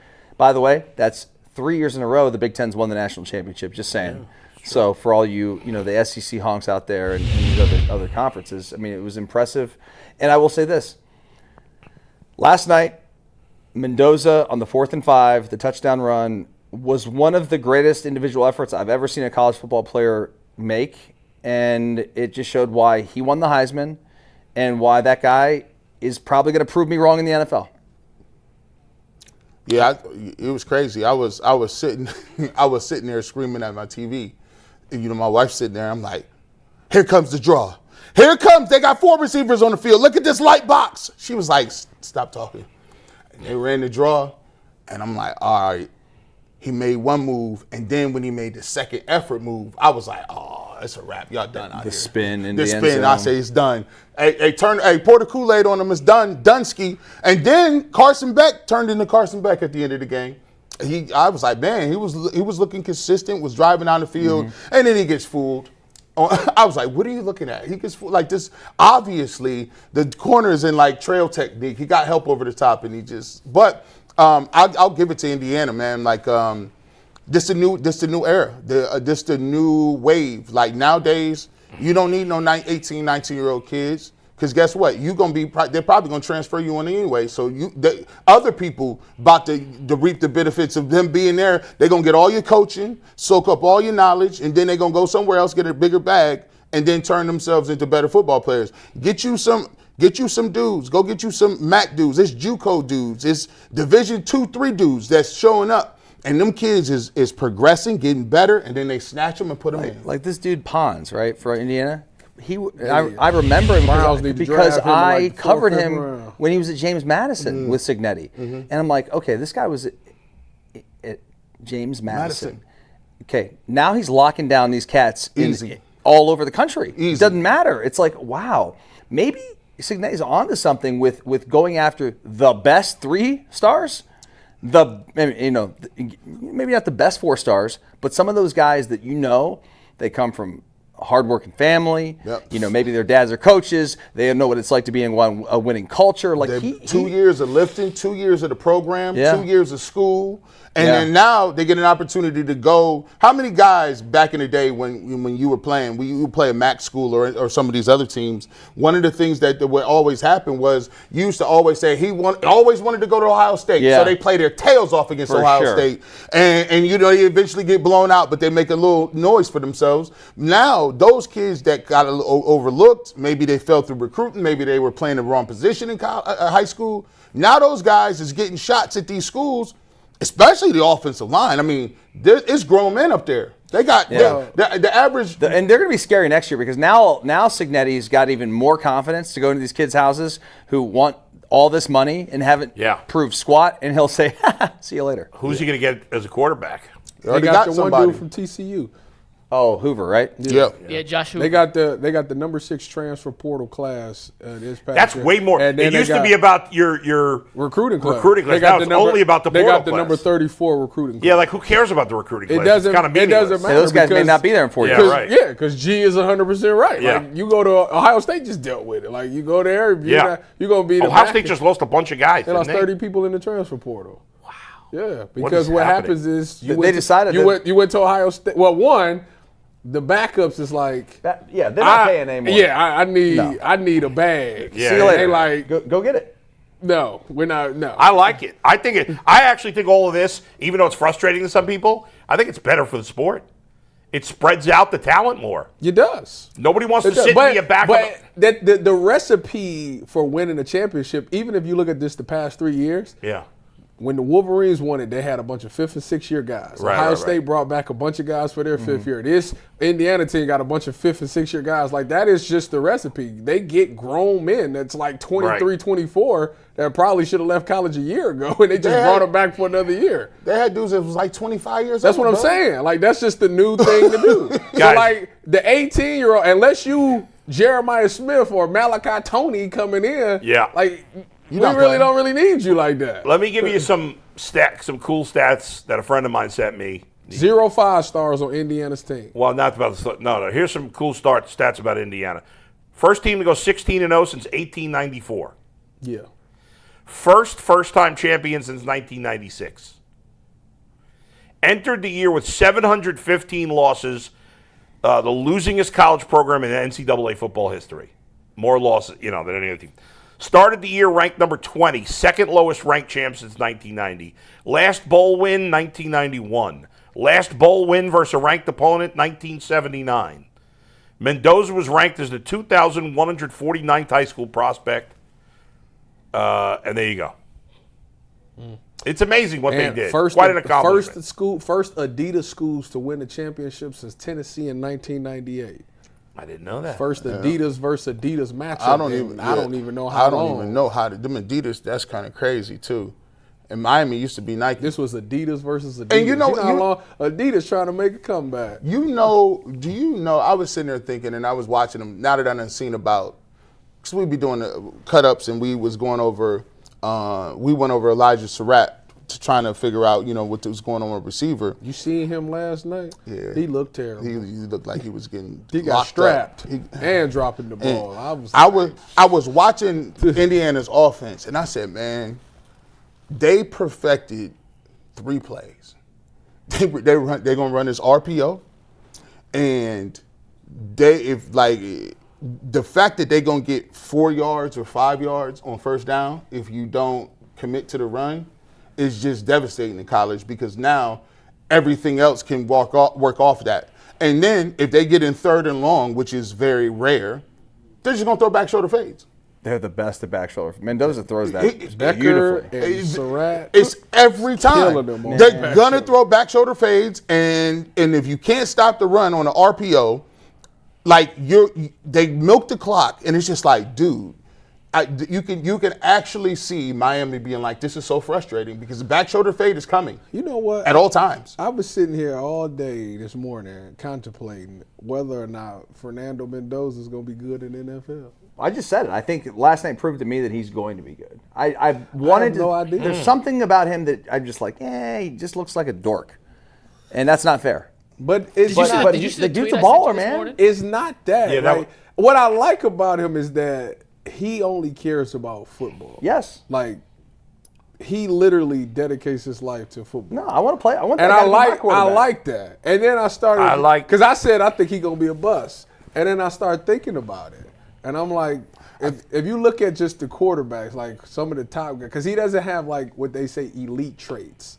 It's not like he's got the strongest arm in Right. the world. It's not like he's this fast guy or something like that. Nothing elite about Tom Brady coming out. That's either. exactly what I said. Exception, not the rule. I said that, and then I said Joe Burrow was like that too. He had no elite to be traits. fair- It was all above To shoulders. for be them. fair, like Peyton Manning didn't have the strongest arm in the world, dude. Like he wasn't elite. Yeah, he was elite at a lot of other things. So then Upstairs, obviously. So then I started thinking, like, I started looking at the quarterbacks that's currently in the playoffs now.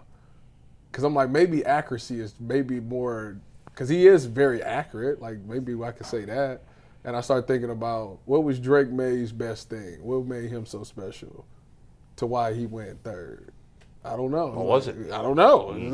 Then I started thinking, like, He's got a Bo- rocket arm. That was his thing.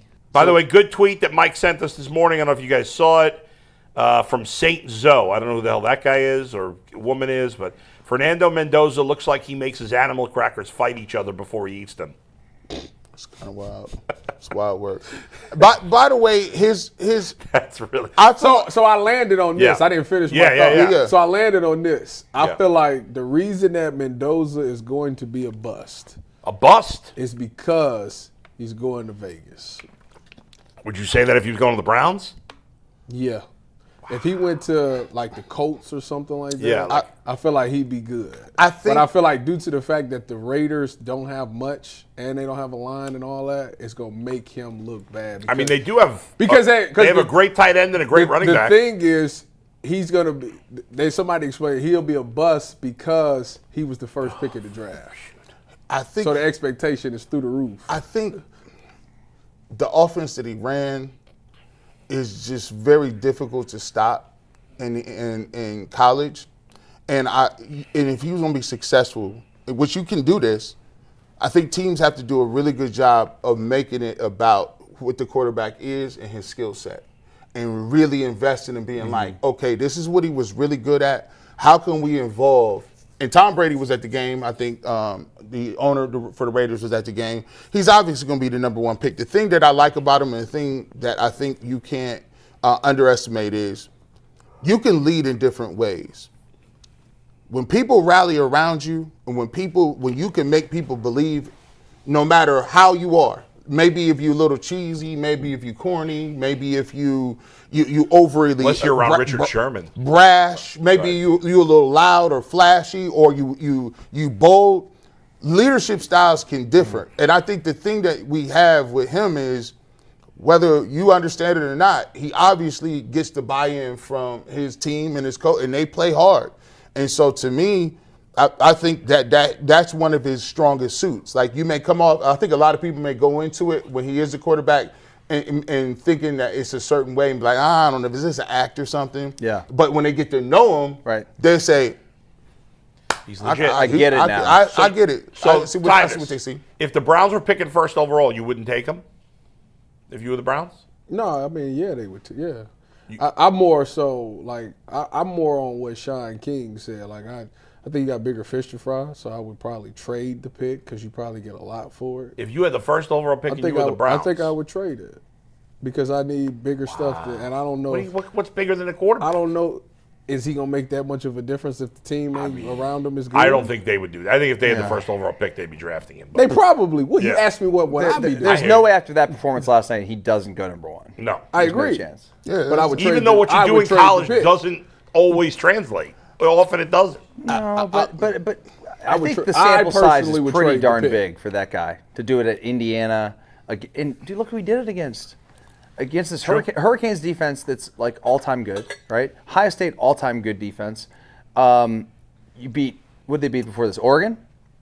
Was it Oregon? Yeah. Yeah. Oregon? Or was it Alabama? No, it's It was Oregon. Alabama, then Oregon. Oregon, then Right. Alabama, then Oregon. Right. And It's a So murderous it'd be row. Ohio State, Alabama, Oregon, Miami. and they playing against good defensive lines. Like, you listen, You can't take nothing away from the dude. Like, he came out there, he did what he was supposed to do. In the clutch, when it count, he put the numbers on the board. It was a close game against Ohio State.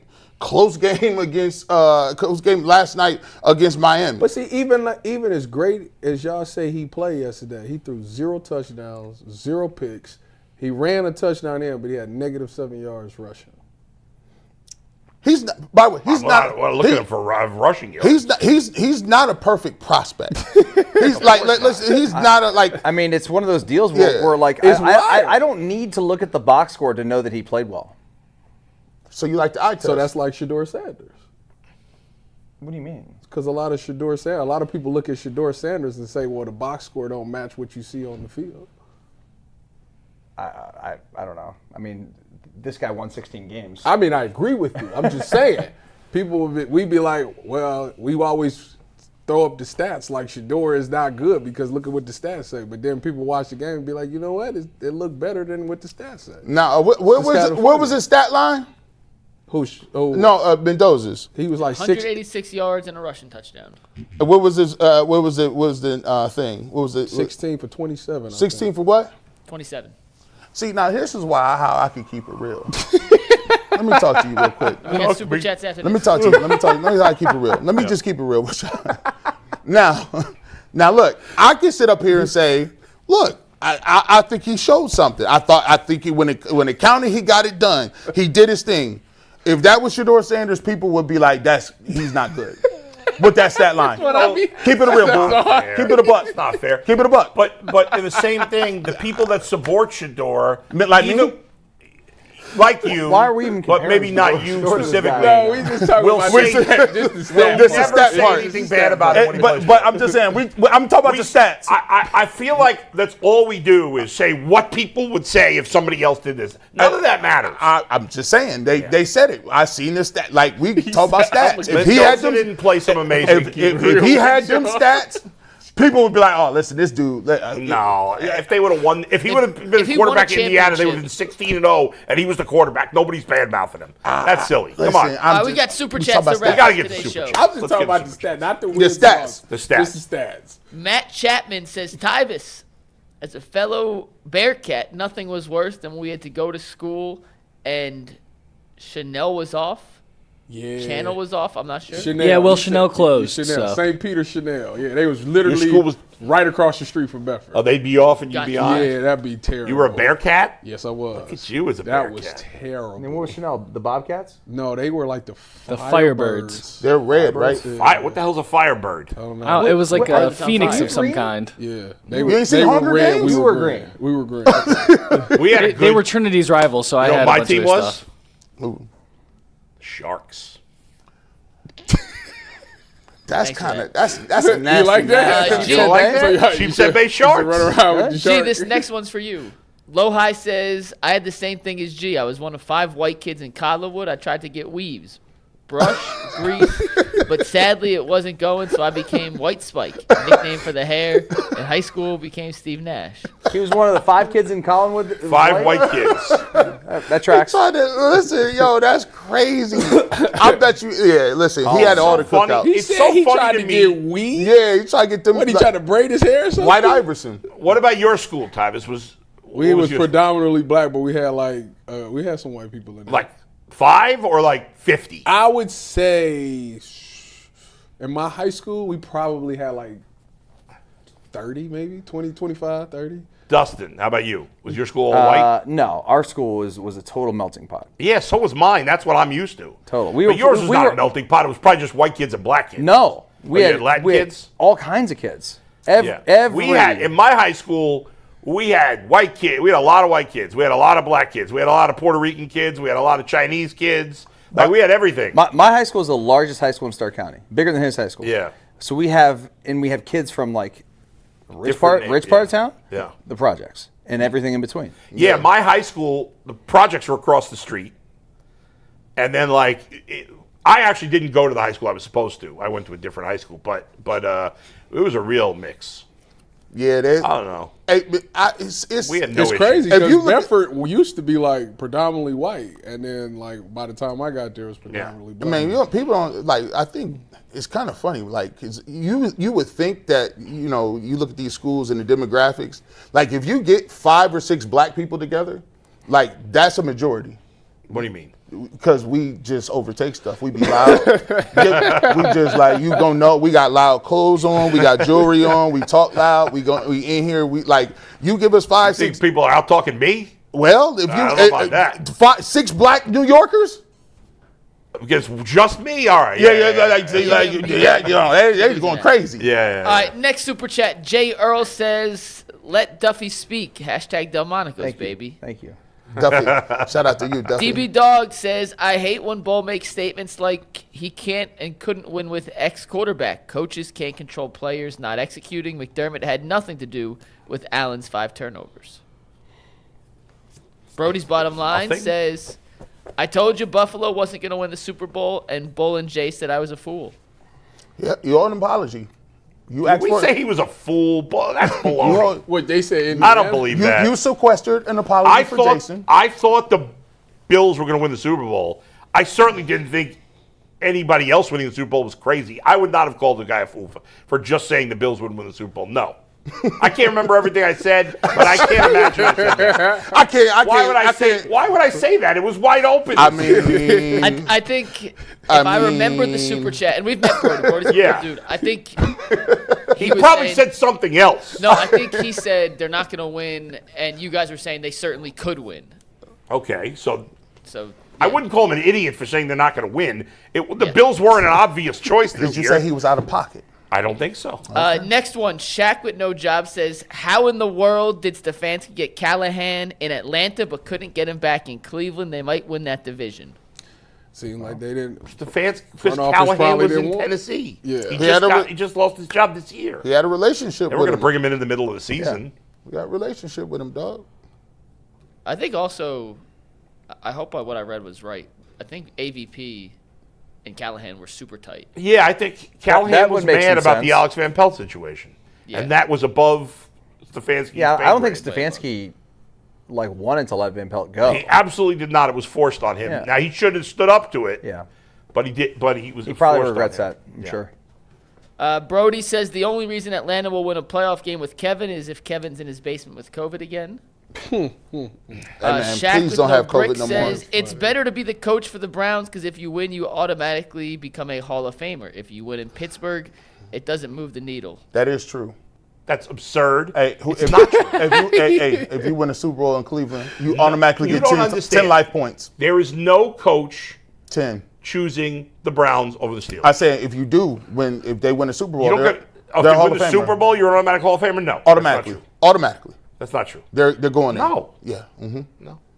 We're gonna make it. Like I always laugh at this. Do you know, like, if say for instance, let's see. Is Doug Peterson going to the Hall of Fame? No, that don't count. Yeah, It he ain't won the a Super Browns. Bowl. It ain't the Browns. It's the Eagles. Mike McCarthy, he won a Super Bowl. He ain't going to the Hall of That's the Fame. Packers. The Eagles hadn't won a Super Bowl. Yeah, The in Browns. forever. Browns have never seen nothing. Nobody's voting him into the Super Bowl just because he won a Super Bowl. Hey. And first of all, what are the odds he's going to win a Super Bowl? If he wins the Super Bowl, is he going to be in the Ring of Honor in Cleveland? Okay, but you All think right. somebody's taking a job for that reason? But listen, I'm just saying. If you win a Super Bowl in Pittsburgh, you're going to be the Ring of Honor too, even if it's just one. Mike Tomlin's going to get By the the way, Ring of Doug Honor. Peterson was their only Super Bowl win until this most recent That's one. right. That's correct. Did you guys see Yeah. this next super chat comes from Dion Montgomery? Did you guys see the Leah Camerano video about Shedeur? Yes, Did you guys see that? I did Tyvis? Yes. I don't even know who that I is. don't Yes. know who that is. Either. I do. I will. He asked why we haven't addressed it yet. I don't know who it is. I don't know I know. anything about I'll send you guys the it. video. Who is Leah Camerana? A random TikTok. So she's like a analyst for some place. No, and she's she, just a TikToker. Gee, Oh, what? She's not an analyst. I'm- She's a TikToker. No, no. Just a random. She's an analyst for TikToker. Somebody I know, 'cause said I in might have her seen regular job. I might have seen the video. What is it about? Somebody told me in her regular job Is she she- works for some insurance company and she's an Okay, so analyst. she's not. What is like the video about? Not an Because NFL he- analyst. No. Oh, Yeah, she's not an NFL analyst. No. she's a Shedorian. That's I don't know. hilarious. I'll send. I feel like I might have seen- Everyone asking. I will send y'all the video. I didn't see it. What is it about? 90 seconds, guys. No, we don't have it. The video is like 2 minutes long, which I can't play the video. Can we get the clip notes on this story? That's what I'm saying. It's a video saying Stefanski sabotaged Shedeur, and she put proof to it. So I think I seen this video. I will let you guys I'm see curious. it. I will let you I'm see sure it. none and of the proof will actually be proof, but I'll we enjoy can watching react to it finally tomorrow to got start there. the show because it's you, Dustin, and G tomorrow. So 3 All of right. you guys are here. Okay. Yeah, We send will I've already react to seen it it. on the start of tomorrow's show. Yeah. Sweet. DT Dude says do whatever it takes to get Signetti in Cleveland.